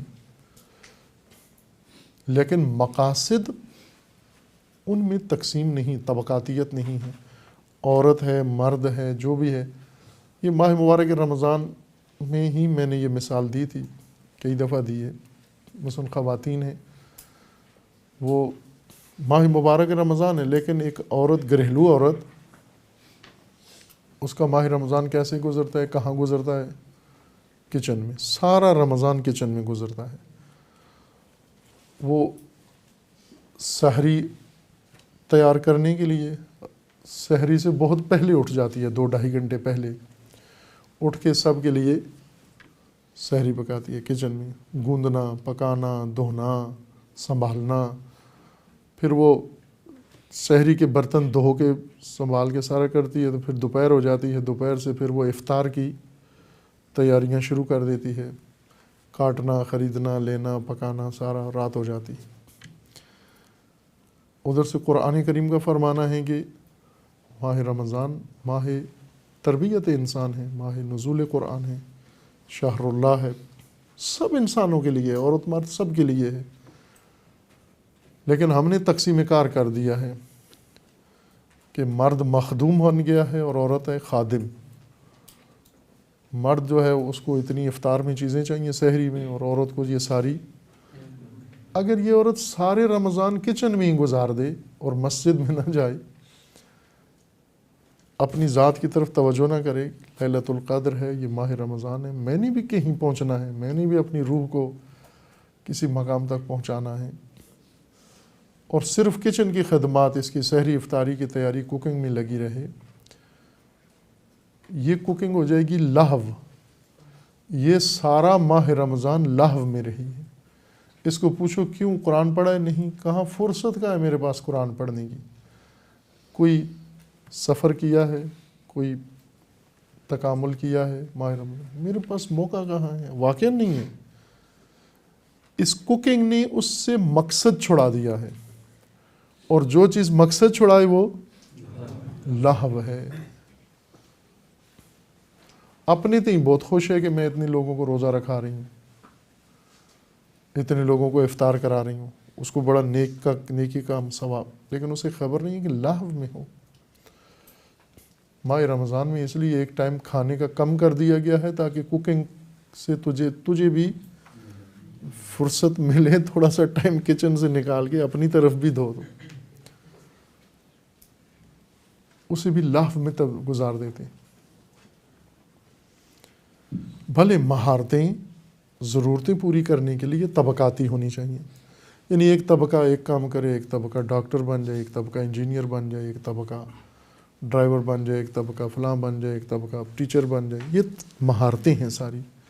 مقاصد میں نہیں کرنا تقسیم کہ ایک طبقہ بیٹھ کر اپنا مقصد انسانیت حاصل کرے اور دوسرا اس کو دیکھتا رہے، اور دوسرا اسی بھی خوش رہے کہ ہمارے علاقے کا بھی ایک آدمی مقصد چاند پہ جا رہا ہے، ہم نے کیا کرنا ہے؟ اس کی مووی دیکھنی ہے پیچھے سے۔ وہ اگر ایک چاند پہ جا رہے ہیں، آپ مووی دیکھیں گے، آپ کو کیا حاصل؟ ایک جنت جا رہا ہے، ہم نے اس کی مووی دیکھنی ہے۔ مووی دیکھنے والوں کو جنت جانے والی کی مووی کا کیا فائدہ ہے کوئی؟ مقصد سب نے مل کر حاصل کرنا ہے، ایک قافلہ، ایک کاروان، ایک جہت۔ مہارتوں میں میدان الگ الگ ہیں، چونکہ ضرورتیں ہیں انسان کی۔ معیشت انسان کی ایک ضرورت ہے، معاش، کہ گھر کا، زندگی کا خرچہ پورا ہو، ایک ضرورت ہے۔ اس کے لیے کاروبار بھی کر سکتے ہیں، اس کے لیے تجارت بھی کر سکتے ہیں، اس کے لیے کھیتی باڑی بھی کر سکتے ہیں، اس کے لیے کوئی ہنر بھی سیکھ سکتے ہیں، اس کے لیے کوئی مہارت بھی کسب کر سکتے ہیں، تاکہ ایک معقول ذریعہ آمدن کا آپ کے پاس ہو اور آپ آسودگی سے اپنی زندگی کی ضرورتیں حاصل کر سکیں۔ میں چند دفعہ یہ سوال پوچھا ہے عزیزوں سے، جوانوں سے، کہ ہمیں جو ترتیب رکھی گئی ہے زندگی کی، اس پہ اگر غور کریں، جو بھول جاتے ہیں ہم، تو ہمیں بہت دلچسپ صورت نظر آئے گی۔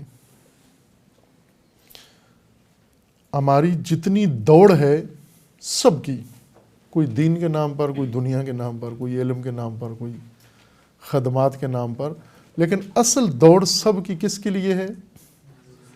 وسائل زندگی کے لیے۔ زندگی کے لیے وسائل ہو، رہائش ہو، روٹی ہو، کپڑا ہو، مکان ہو، خاندان ہو، بچے ہوں، ضرورت ہو، وسائل زندگی کی دوڑ میں ہم سب دوڑ رہے ہیں، سب دوڑ رہے ہیں۔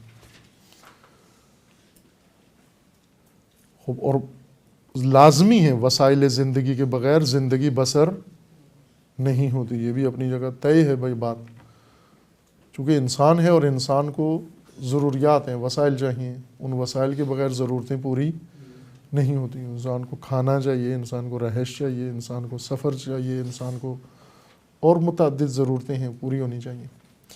خوب اب سوال یہ ہے کہ وسائل زندگی ہم نے حاصل کر لی ہے، دوڑ لگائی اچھی، دوسروں سے آگے نکلے، اور کم از کم اتنے وسائل ہمیں مل گئے جتنے ہماری ضرورت ہے.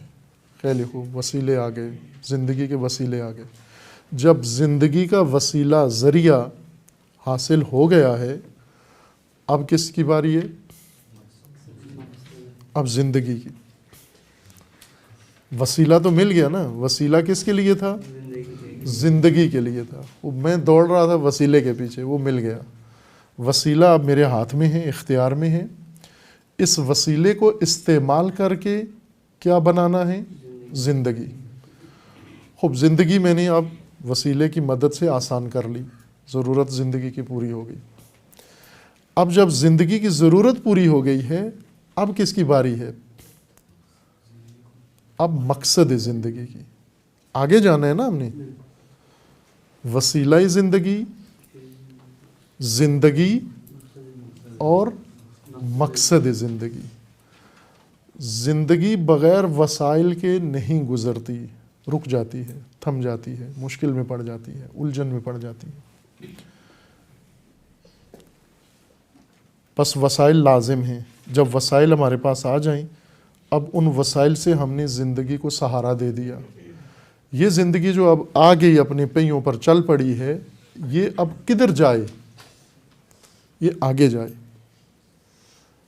یہ مقصد زندگی کی طرف جائے. پھر تو رخ ہمارا سیدھا ہے، قبلہ ٹھیک ہے ہمارا. قرآن کریم میں نیکیوں کا حکم بعد میں دیا گیا ہے. ترتیب، ہدایت قرآن کی ترتیب یہ ہے. پہلے کہا گیا رخ ٹھیک کرو اپنا. سب سے پہلا حکم کیا ہے؟ رخ سیدھا کرو اپنا. دوسرا کیا ہے کہ اب جب کہ رخ سیدھا ہوا ہے تو راستہ متعین کرو اپنا. تیسرا یہ کہا گیا ہے کہ اس راستے پر عمل صالح انجام دو، نیکیاں کرو. اب نیکیوں کی باری آئی ہے. پہلے رخ ٹھیک کرو، پھر راستہ درست انتخاب کرو، اور اب آئیے باری یہاں نیکیاں کرنے کی. ہم رخ بھی ٹھیک نہیں کرتے، راستہ بھی صحیح نہیں چنتے. فوراً جب جذبہ چڑھتا ہے تو کس میں لگ جاتے ہیں؟ نیکیوں میں. یہ دیکھے بغیر کہ کہاں کر رہے ہیں، منہ کدھر ہے. ہمیں نماز کی جلدی ہے، قبلے کا نہیں پتا کدھر ہے. جہاں بھی آئے بس نمازیں پڑھتے جاؤ. پہلے رخ ٹھیک کرو اپنا. رسول اللہ کو اللہ کا فرمان ہے، فَأَقِمْ وَجْهَكَ لِلدِّينِ. فَأَقِمْ وَجْهَكَ، پہلا کام کیا کریں آپ؟ وجہ، اپنا رخ سیدھا کرو اپنا. پہلے رخ ٹھیک کرو اپنا، جہت ٹھیک کرو اپنی، ڈائریکشن درست کرو پہلے اپنی. جب رخ ٹھیک ہو جائے، اب راستہ، جب رخ سیدھا ہوا آپ کا، صحیح مقصد کی طرف ہوا، اس مقصد تک جانے کا راستہ تلاش کرو. کون سا ہے؟ اہدنا الصراط المستقیم. صراط مل گیا ہے، اب دوڑ لگاؤ اس کے اوپر. فاستبقوا الخیرات، اب دوڑو. سارعوا، تیزی کے ساتھ، سپیڈ کے ساتھ جو، اور سبقت لو دوسروں پر. فاستبقوا، سبقت لو، آگے نکلو. اب دوسروں سے آگے نکلو. پہلے رخ سیدھا کرو، پھر راستہ چنو، اور پھر نیکیاں کرو. ہم پہلے اپنا رخ سیدھا کریں، زندگی کا ترتیب ٹھیک کریں. وسائل زندگی کے لیے، زندگی مقصد کے لیے. یہ رخ ہو گیا سیدھا ہمارا. اب انسان وسائل لے کر آگے آتا ہے، آگے زندگی ہے. زندگی پہ پہنچ کر پھر آگے جاتا ہے، آگے مقصد زندگی ہے. لیکن اگر ہو جائے انسان لہو میں مبتلا، وسائل لیتا ہے زندگی کے لیے، زندگی گزارتا ہے وسائل کے لیے. زندگی کا مقصد کیا بنا لیتا ہے؟ وسائل کا حصول. اور پھر وسائل کی کثرت نہ صرف ضروری وسائل بلکہ ڈھیر انبار خزانہ و ذخیرہ، پھر اس کی کثرت کے پیچھے دوڑ پڑتا ہے۔ معاش ذریعہ، یہ بھی ایک تصحیح کر لیں، کچھ الفاظ قرآن کے ہیں جو اردو میں بھی استعمال ہوتے ہیں، قرآن کریم میں اور معنی ہے ان کا، اردو میں اور معنی ہے، ان میں سے ایک عیش ہے۔ عیش، عیش اردو میں کوئی عیش کرے تو اچھا آدمی نہیں ہے، لیکن قرآن میں جو عیش کرے وہ اچھا آدمی ہے۔ عیش، آشا، معیشت، معاش، یہ ایک معنی دیتے ہیں سارے۔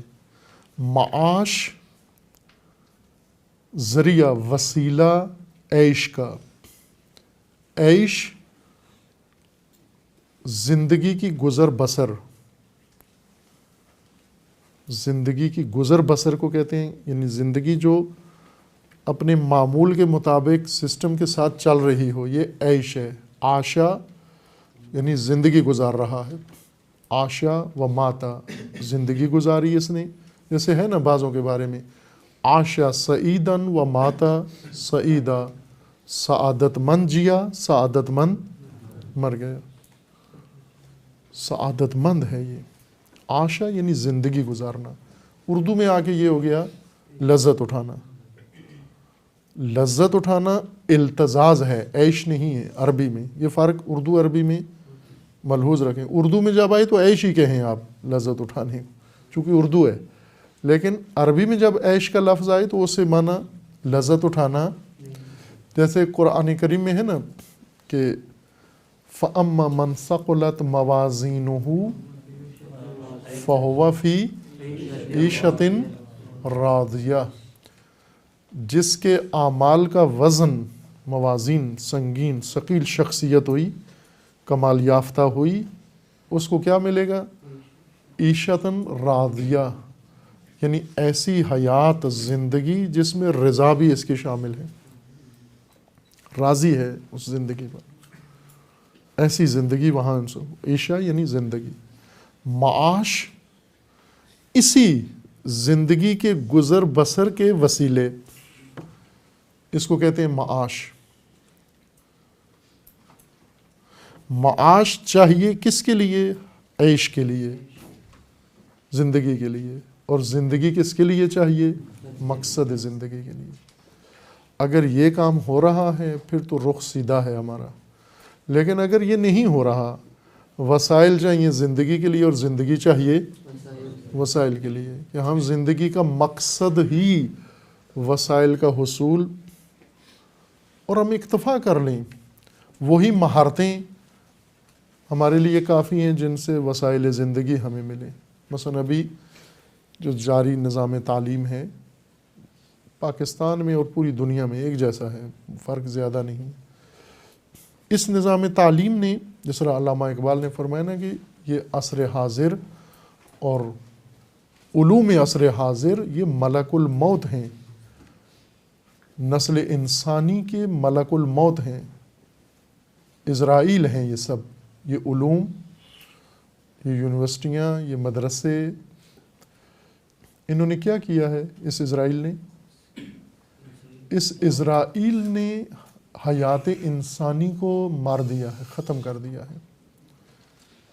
عصر حاضر ملک الموت ہے تیرا،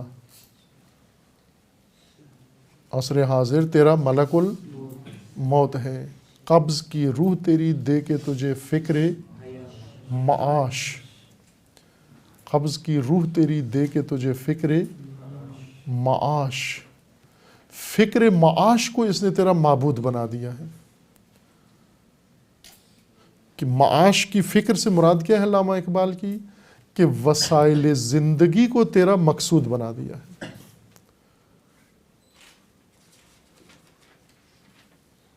مقصد زندگی، مقصد دانش، مقصد علوم، مقصد عبادات، مقصد خلوص، مقصد دین، ہر چیز کے انتہا پہ کیا آگے رکھا ہوا ہے؟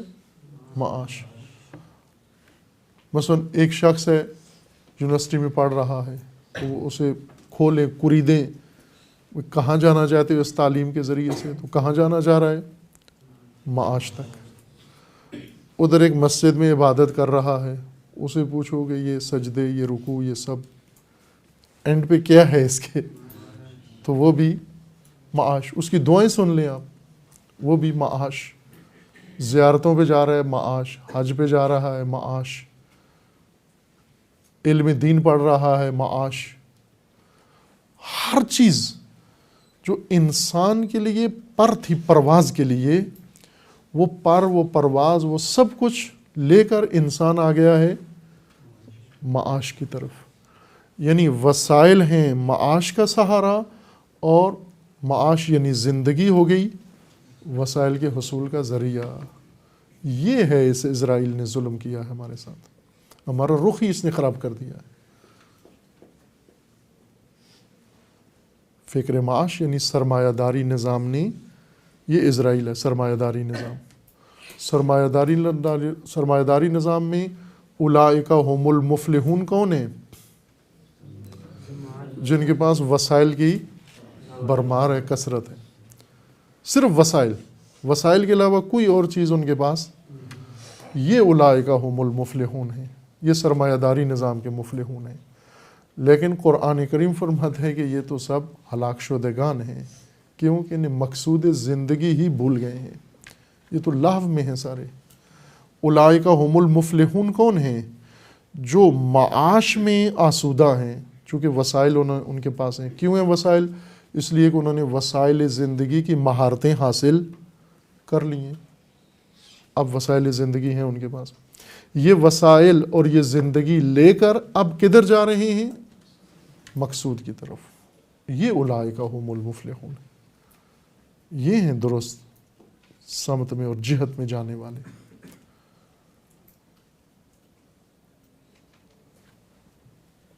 یہ طبقاتی چیز نہیں ہے، یوں نہیں ہے کہ اس کو ہم بانٹ دیں، تقسیم کر دیں۔ ایک دینی طبقہ ہو جائے جو ہم یہ سمجھیں کہ یہ مقصود حیات پہ جائیں گے، یہ چاند پہ جائیں گے، ہم ان کے لیے صلواتیں پڑھیں گے پیچھے سے، نہ۔ وہ جو دینی طبقہ کہلاتا ہے وہ بھی انسان ہے، جو دنیاوی طبقہ کہلاتا ہے وہ بھی انسان ہے، اور انسان کی ایک خلقت ہے، ایک فطرت ہے، ایک نظام ہے اس کا، طبقاتی نظام نہیں ہے۔ یہ عمل سب کو انجام دینا ہے، بے شک ان کے معاش کے ذریعے مختلف ہوں، بے شک مختلف ہوں، اس میں کوئی فرق نہیں پڑتا، لیکن مقصود زندگی میں ان میں کوئی فرق نہیں ہے۔ پس وسائل زندگی کے لحاظ سے ان کے میدان الگ الگ ہو سکتے ہیں، لیکن مقصد زندگی میں ان کا مشترک میدان ہے، ایک اکٹھا میدان ہے۔ اس میں یہ ایک ہیں، اس میں ان کا امام ایک ہے، ان کا نظام ایک ہے، ان کی جماعت ایک ہے، ان کی امت ایک ہے، ان کا رخ ایک ہے، ان کا قبلہ ایک ہے، ان کا حکم ایک ہے، ان کا فرمان ایک ہے، ان کی فطرت ایک ہے، اس میں یہ ایک ہیں سارے۔ لیکن پہلے جو مقدماتی مرحلہ ہے جس میں انہوں نے زندگی کے وسائل حاصل کرنے ہیں، بھلے اس میں کوئی کسان ہے، اس میں کوئی دہقان ہے، اس میں کوئی تاجر ہے، اس میں کوئی صنعت کار ہے، اس میں کوئی مختلف، وہ مختلف ہو سکتے ہیں، چونکہ مہارتیں ان کی مختلف ہیں، میدان ان کے مختلف ہیں، ذریعے ان کے مختلف ہیں۔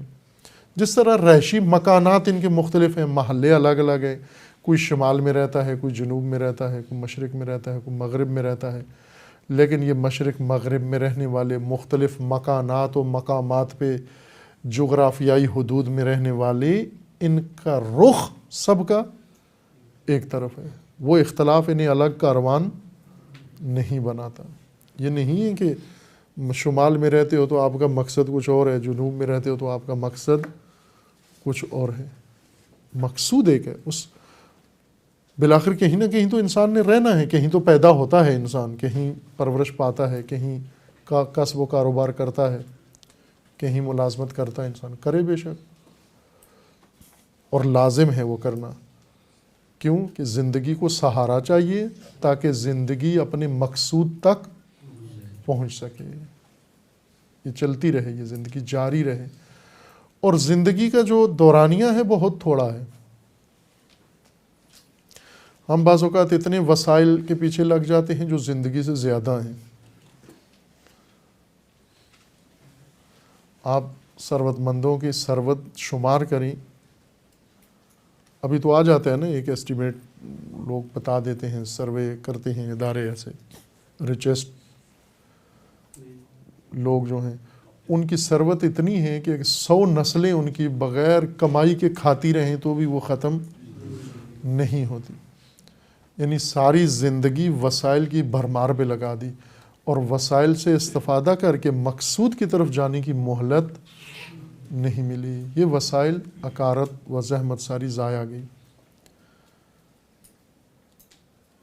ایک ہمارے دوست ہیں, وہ آج کل بیرون ملک ہوتے ہیں, یہ زیارات کے لیے گئے تھے جب ہم قم میں تھے. وہاں زیارت پہ ملنے کے لیے آئے. انہوں نے جوتا پہنا ہوا تھا, خاص قسم کا ایک جوتا پاکستان میں بنتا ہے جس میں وہ گاڑی کا ٹائر نیچے سے لگاتے ہیں اس کے ساتھ, بعض علاقوں میں بنتا ہے. اس سرحد بلوچستان میں لوگ وہ زیادہ پہنتے ہیں. نیچے سول اس کا بہت موٹا لگا ہوا ہوتا ہے. وہ جوتا انہوں نے پہنا ہوا تھا. وہ پہن کے یہ قم میں گئے, حرم حضرت معصومہ میں جماعت کے ساتھ نماز پڑھنے کے لیے. وہاں چونکہ جوتے چوری ہو جاتے ہیں, ہاتھ میں رکھتے ہیں, تو انہوں نے جا کر آگے جوتا رکھا. ان کے ساتھ جو ایرانی بیٹھے ہوئے تھے مومن, انہوں نے ان کے چہرے کی طرف دیکھا اور اسے پوچھا کہ تم مسلمان ہو؟ تو اس نے کہا ہاں مسلمان ہوں. تو پاگل ہے, میں نماز پڑھنے آیا ہوں تو مسلمان نہیں ہوں اور کیا ہوں, نماز جماعت میں آیا ہوں, یہ کوئی پوچھنے کی بات ہے؟ اس نے کہا نہیں, میں واقعاً مجھے یقین نہیں آ رہا ہے کہ مسلمان. اس نے کہا اللہ پہ یقین ہے؟ کہا ہے. کہا قیامت پہ بھی یقین ہے؟ اس نے کہا ہے. اس نے کہا جس کو قیامت پہ یقین ہونا وہ ایسا جوتا نہیں بناتا جیسا تو نے بنایا. یہ تو جیسا مضبوط بنائے قیامت کے بعد بھی نہیں گھسے گا. یہ تو آخر مومن اتنا مضبوط جوتا کس لیے بنایا؟ تیری زندگی کتنی ہے اور جوتا دیکھا اپنا. وہ واقعی میں ایسا جوتا ہوتا ہے جو اگر ٹرک کو بھی لگا دیں تو وہ پہاڑی راستے بھی چلتا رہے تو وہ جوتا ختم نہیں ہوگا.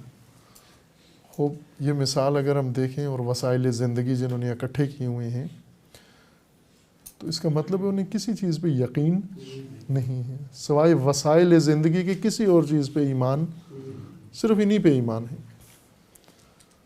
وسائل زندگی وسیلہ اتنا ہو جتنا نظام زندگی چلے, تاکہ زندگی وسیلے کی اسیر نہ ہو جائے, قیدی نہ ہو جائے. وسیلہ مقصد نہ بن جائے, ہدف نہ بن جائے, معبود نہ بن جائے انسان کا. ایسے نہ ہو جائے, یہ الٹ نظام نہ ہو جائے. اس لیے 2 تعلیم ہمیں چاہیے. میں آپ عزیزوں سے جو موقع ملتا ہے آپ کی خدمت میں کبھی کچھ عرض کرنے کا, میں ہمیشہ عرض کرتا ہوں کہ 2 تعلیم چاہیے. ایک تعلیم جو ہمیں معاش کا طریقہ دے دے, وسائل دے دے, اور ایک تعلیم چاہیے جو ہمیں مقصد زندگی سے بھی قریب کر دے. 2 تعلیم چاہیے ہمیں. ایک پہ اکتفا کریں گے ناقص رہ جائیں گے, ناکام رہ جائیں گے, مفلحون میں سے نہیں ہوں گے. بہت برمار بھی وسائل کی کر لیں ہم, پھر بھی ناکام ہی سمجھے جائیں گے ہم. اب الحمدللہ آپ کو اللہ تعالیٰ نے یہ توفیق دی ہے کہ آپ اپنی اس چھٹیوں کی فرصت میں یا جامعہ میں تشریف لائے ہیں, تو یہ آپ کے اندر اس ارادے اور اس روح کی حکایت کر رہی ہے یہ چیز کہ آپ اس تعلیم سے غافل نہیں ہیں جو مقصد زندگی سے انسان کو آشنا کرے. ایک تعلیم ہے جو آپ باقاعدہ اپنے تعلیمی ادارے میں حاصل کر رہے ہیں, اور ساتھ یہ اہتمام بھی آپ نے رکھا ہوا ہے کہ مختلف فرصتوں میں, مختلف مواقع پر اور کریں. اگر پہلے سے ایسے ہیں آپ جنہوں نے ایسا نظام اوقات اپنا بنایا ہوا ہے کہ ہم دونوں آگہی، دونوں تعلیم حاصل کریں، اس میں بھی پختہ ہوں، ماہر ہوں، اور اس میں بھی آپ آگاہ ہوں، آشنا ہوں. اگر تو ایسے کر رہے ہیں تو نور و نلا نور، نہیں کر رہے تو کریں، یہ اہتمام کریں. اور الحمدللہ آج اس ٹیکنالوجی نے وسائل ہدایت کے بھی بہت عام کر دی ہیں. جہاں گمراہی زیادہ ہو گئی ہے، ہم انہی وسائل سے ہدایت بھی حاصل کریں، اور آپ کے پاس ہیں وہ وسائل. معمولی آج کل موبائل سے ہی اگر درست استفادہ ہدایت کی خاطر کرنا چاہیں تو بہت کچھ آپ کو نصیب ہو گیا ہے، اور باقی بھی سہولتیں آپ کے پاس ہیں. کسی زمانے میں تھا کہ اگر ایک جوان، وہ خود ہمیں یاد ہے جب آپ کی عمر میں تھے یا اس سے ذرا کم عمر میں تھے، تو ڈھونڈنے سے بھی ہدایت کا کوئی منبع نہیں ملتا تھا جوانوں کو. جوان بہت پاکیزہ تھے، ان کے اندر بہت شوق، اشتیاق، عشق، تڑپ تھی، لیکن چشمہ نہیں ملتا تھا، پیاسے ہی گھومتے رہتے تھے. پھر کسی کے ہتھے بھی چڑھ جاتے تھے، چونکہ جب پیاسا جب بہت اشتیاق ظاہر کرتا ہے اور اسے پانی نہیں ملتا تو کاروباری پھر وہ سردائی بنا کے لے آتے نا. ابھی لاہور میں دیکھا نا سردائی، وہ گرمیوں میں روڈ کے کنارے وہ لے کے ٹب مشروب بنا کے وہ ساری میل کچیل اس کے اندر ڈال کے تو پیاسوں کو سردائی پلاتے ہیں. وہ سارے آخر میں آپ کے گاہک بنتے ہیں ڈاکٹروں کے. ادھر سے سردائی پی، پھر گھر جانے مجھے سیدھا اسپتال. ایسے ہی ہوتا ہے. پیاسے اگر انہیں صاف زلال چشمہ نہ ملے تو وہ گندی چیزیں پینا شروع کر دیتے ہیں. ہدایت کے طلبکار پیاسے بھی ایسے ہیں، اگر انہیں طلب ہو اور انہیں نہ ملے چشمہ تو وہ آلودہ چیزیں حاصل کرنا شروع کر دیتے ہیں. اور کاروباری بہت ہیں جن کا کاروبار ہے مذہبی سردائی پلانا جن کو. لیکن الحمدللہ یہ آپ لوگوں پر اللہ تعالیٰ کا بہت بڑا لطف ہے، نسل حاضر پر.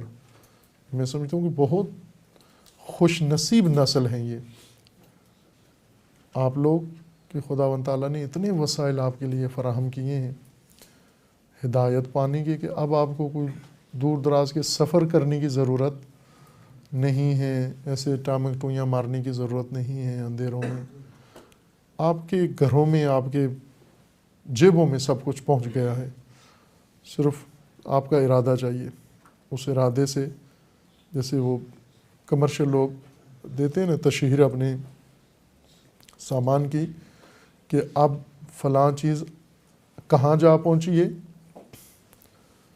اتنی آپ کے قریب ہو گئی ہے کہ آپ کی فنگر ٹپس پہ اتنے قریب جا پہنچی ہے کہ صرف کافی ہے کہ ایک اشارہ دبائیں آپ اور پھر آپ کے پاس ہے. ہدایت بھی اللہ نے اتنی قریب کر دی ہے، آپ کی فنگر ٹپس کے قریب کر دی ہے.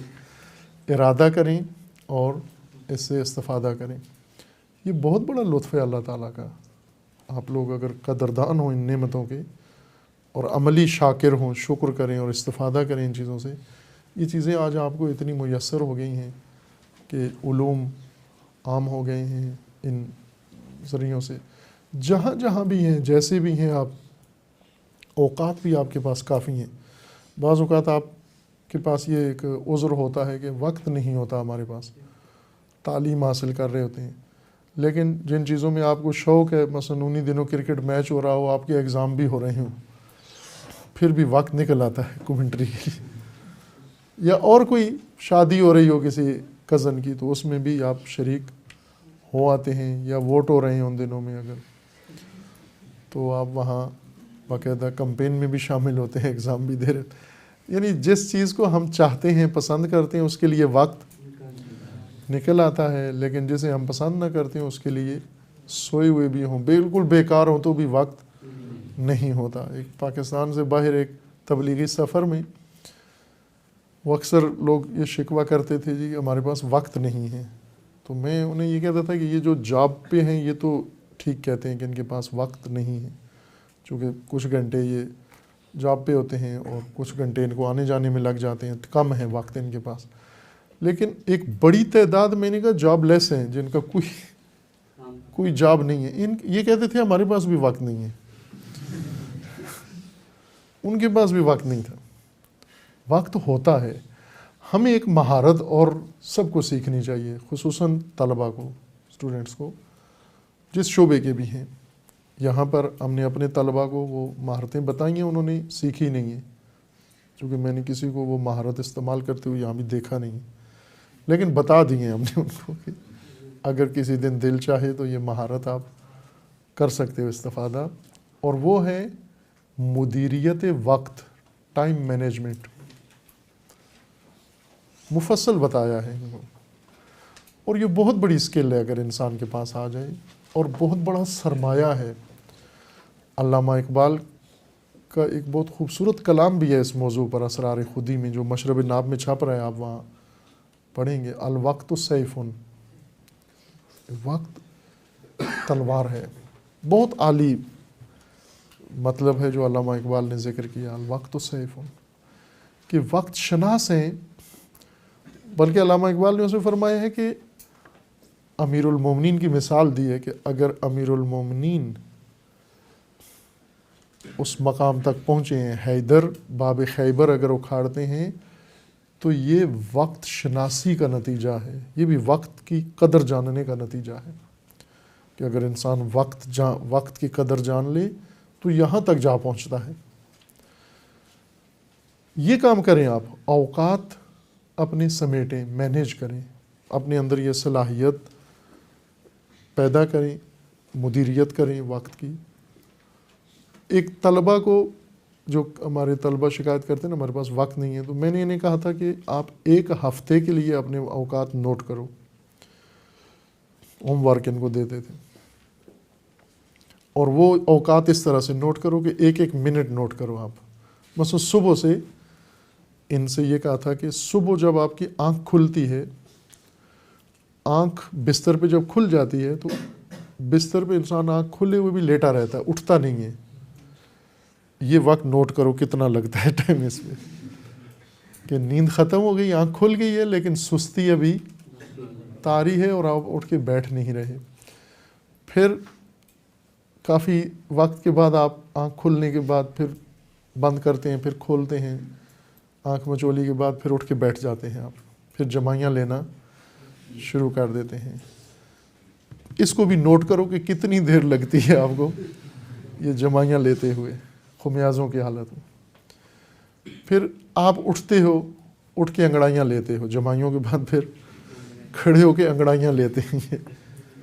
خصوصاً یہ جو ہاسٹل والے ہوتے ہیں، یہ ان کے معمولات ہیں. پھر انگڑائیاں شروع ہو جاتی ہیں. وہ ٹائم نوٹ کرو کتنی دیر انگڑائیاں لی ہیں. تو آپ غور کرو گے کہ روزانہ آنکھ کھلنے کے بعد انگڑائیاں لینے تک کتنا ٹائم آپ کا گزرا ہے بیچ میں. پھر اس کے بعد آپ اپنی روٹین کے مطابق واش روم جاتے ہیں، مسواک کرتے ہیں، نہاتے دھوتے ہیں. یہ سارا ٹائم نوٹ کریں. پھر اس کے بعد ناشتہ کرتے ہیں. اس طرح منٹ ٹائم اپنا نوٹ کرتے رہیں، اور پورے 24 گھنٹے کو اس طرح سے دقت کے ساتھ. یہاں پر آپ کو چند قسم کا ٹائم ملے گا آپ کو. ایک وہ ٹائم ہے جو آپ تیار ہو کے کالج چلے گئے، یونیورسٹی کلاس میں اٹینڈ کی اور بیٹھے اور واپس آئے. یہ اوقات جو مفید اوقات جن کو کہتے ہیں، یعنی جن اوقات میں آپ نے کچھ کیا ہے، کچھ مفید کام کیا ہے، یہ سب سے کم اوقات نکلیں گے. یہ اسیسمنٹ ایک میجک اسیسمنٹ ہے، کریں اگر آپ تو بہت حیران ہوں گے اپنے ہی اوقات کے بارے میں، کہ سب سے کم 24 گھنٹوں میں سے 4 گھنٹے وہ ہیں جو میں نے مفید صرف کیے ہیں. 8 گھنٹے کیا ہیں ان مفید کاموں کے لیے تیاری کرنے میں صرف کیے ہیں، آنے جانے میں. خوب کتنے گھنٹے ہو گئے؟ 12 گھنٹے. 12 گھنٹوں میں سے پھر آپ نے چند گھنٹے آرام کیا ہے جو ضرورت تھا آپ کے لیے، سوئے ہیں آپ. اور آپ تعجب کریں گے کہ روزانہ آپ کے 5 سے 6 گھنٹے وہ ضائع اوقات ہیں جن میں کچھ بھی نہیں کیا آپ نے. وہ صرف انگڑائیوں میں، خمیازوں میں، سستی میں، ٹال مٹول میں ادھر گزر گئے. حتیٰ موبائل بھی اس میں یوز نہیں کیا آپ نے. یہ ضائع اوقات، ویسٹ ٹائم. اس کو جمع کریں، اس کو سمیٹیں آپ. اب اس کو جمع کریں. طلبہ سے کہا تھا کہ آپ ذرا اندازہ لگاؤ کہ آپ روزانہ اگر فرض کریں 5 گھنٹے ایک آدمی کے روزانہ ہی ضائع ہوتے ہیں، اس میں سے ہر چیز میں نے اس کا مثلا آپ واش روم میں کتنا ٹائم لگاتے ہو، ایک ایوریج ٹائم اپنا نکالو. پہلے تو روز کا نوٹ کرو کہ ہم اتنی دیر آج واش روم میں لگا ہوئے، اور پھر آپ اپنی 30 سال کی زندگی میں وہ ٹائم جمع کرو. مثلا روزانہ آپ فرض کرو 15 منٹ واش روم میں لگائیں. 15 منٹ ڈیلی اگر حساب کرو، دو تین دفعہ دن میں جاتا ہے انسان اگر واش روم استعمال کرتا ہے، تو پونا گھنٹہ 45 منٹ واش روم کے نکال لو. پھر یہ 45 منٹ کو آپ جمع کرتے رہو 30 سال پہ، ضرب کرو ان کو، تو آپ دیکھو گے کہ آپ کی اس پربرکت زندگی میں آپ کے 5-7 سال فقط ٹوائلٹ میں گزر گئے. وہ تو اس طرح چلے گئے. اسی طرح ہیں کچھ اوقات موبائل پہ چلے گئے، کچھ میسج پڑھتے ہوئے چلے گئے، کچھ موڈ آف ہے آپ کا، کچھ میں طبیعت ناساز ہے آپ کی، کچھ میں پیسے نہیں ہیں آپ کے پاس، کچھ میں لڑائی جھگڑا ہے، کچھ میں ہنسی مذاق ہے. خوب آپ دیکھیں یہ ضائع اوقات ہیں ہمارے. ان ضائعات کو جمع کریں، اکٹھا کریں، پھر دیکھیں آپ کے پاس کتنا ٹائم نکلتا ہے. پھر انہیں مثالیں بھی دی تھیں کہ ضائع اوقات میں جن لوگوں نے ٹائم کو مینیج کیا ہے اور یہ ویسٹ ٹائم اکٹھا کر کے اور اس میں کوئی کریٹو کام کیا ہے، اس کا نتیجہ بھی ان کو بتایا ہے، اور وہ مفید اوقات سے زیادہ نکلا ہے وہ نتیجہ. مثلا مفید گھنٹوں میں جو کام کیا ہے اس سے زیادہ کام ہوا ہے جو انسان نے ضائع وقت سمیٹ کر جمع کر کے اس کے اندر کوئی کام انجام دیا ہے.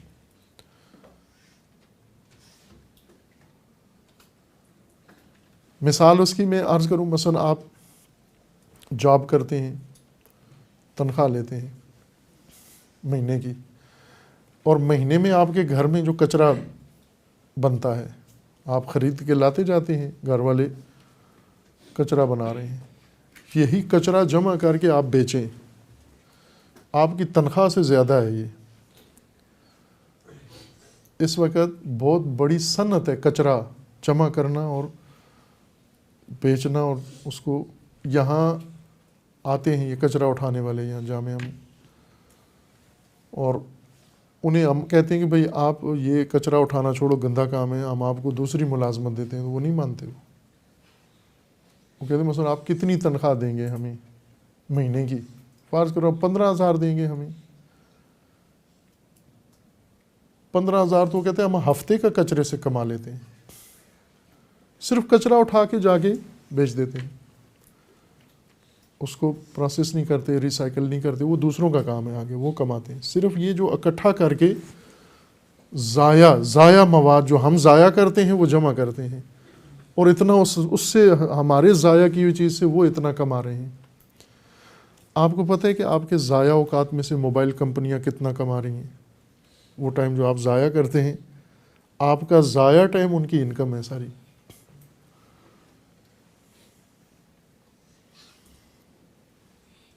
تو ہم دوسروں کو بہت فائدہ دے رہے ہیں. کتنی کمپنیاں ہمارے ضائع اوقات کے سہارے چل رہی ہیں. تو کیوں نہ ہم خود اس ضائع وقت کو مینیج کر کے اور اس کے اندر کوئی تخلیقی کام کریں، اس کے اندر مفید کام کریں. اور کچھ بھی نہیں ہو سکتا تو یہ اسٹڈی شروع کر دو. ایک تو کر ہی رہے ہیں آپ، وسائل زندگی کے لیے تو تیاری کر ہی رہے ہیں. اب ساتھ ان ضائع اوقات کو سمیٹ کے مقصد زندگی کے لیے بھی تیاری شروع کر دیں، تاکہ ایٹ اے ٹائم آپ ہم زمان کامل شخصیت بن جائیں، مہارتوں کے لحاظ سے بھی بہترین ہوں آپ اپنے میدان میں، فیلڈ میں، اور ساتھ آپ آگاہ ترین انسان بھی ہوں، ہدایت کے لحاظ سے دوسروں کو بھی ہدایت کرنے والے ہوں. یوں تو صحیح نہیں ہے یہ تقسیم کار جیسے کہا تھا کہ کچھ لوگ صرف ہدایت کے معلم بن جائیں اور کچھ لوگ معاش کے متخصص بن جائیں. جو ہدایت کرتے ہیں ان کی معاش نہ ہو ان کے پاس، اور جن کے پاس معاش ہے وہ ہدایت سے محروم ہو. یہ تقسیم درست نہیں. اس کو ہم کر سکتے ہیں، سنبھال سکتے ہیں، سمیٹ سکتے ہیں. انشاءاللہ دعا ہے ہماری کہ خداوند تبارک و تعالیٰ آپ کو پروردگار توفیق دے کہ آپ اپنی علمی میدان میں اور عملی میدان میں، اپنے دینی فرائض کے میدان میں موفق ہوں، کامیاب ہوں، کامران ہوں انشاءاللہ. اور آپ کے توسط سے، آپ کی روشن فکر سے انشاءاللہ یہ روشنی دوسروں تک، آپ کے ہم اثروں تک اور آپ کے ہم درسوں اور ہم مجروں تک بھی انشاءاللہ پہنچے، اور وہ بھی آپ اس جوانی میں اگر ہدایت اللہ آپ کے نصیب کرتا ہے اور آپ خود ایک چراغ بن جاتے ہیں دوسروں کی رہنمائی کے لیے، تو آپ سمجھیں کہ بہت بڑا اجر خدا نے آپ کو دنیا میں ہی عطا کر دیا ہے. آپ ڈاکٹر بنیں گے، لوگوں کی جانیں بچائیں گے. برفرض نہیں بھی اگر بچی تو آپ نے کوشش کی ہے، لیکن اگر آپ ہدایت بھی ساتھ پالیں اور عاقبت بھی بچائیں ان کی، زندگی بچانے کے ساتھ ساتھ مقصد بھی زندگی کا کتنا بہترین ہو کہ ایک ڈاکٹر زندگی بھی بچا رہا ہے اور مقصد زندگی بھی بچا رہا ہے اور دے رہا ہے. یہ نور و نلا نور. آپ اللہ سے چاہیں کہ یہ خدا توفیق دے آپ کو انشاءاللہ، اور آپ دونوں کام انجام دیں، پہلے اپنی ذات کے اندر اور پھر باہر دوسروں کے لیے انشاءاللہ. خداوند تعالیٰ آپ کو موفق ہو، مؤید فرمائے. وصلی اللہ علی محمد.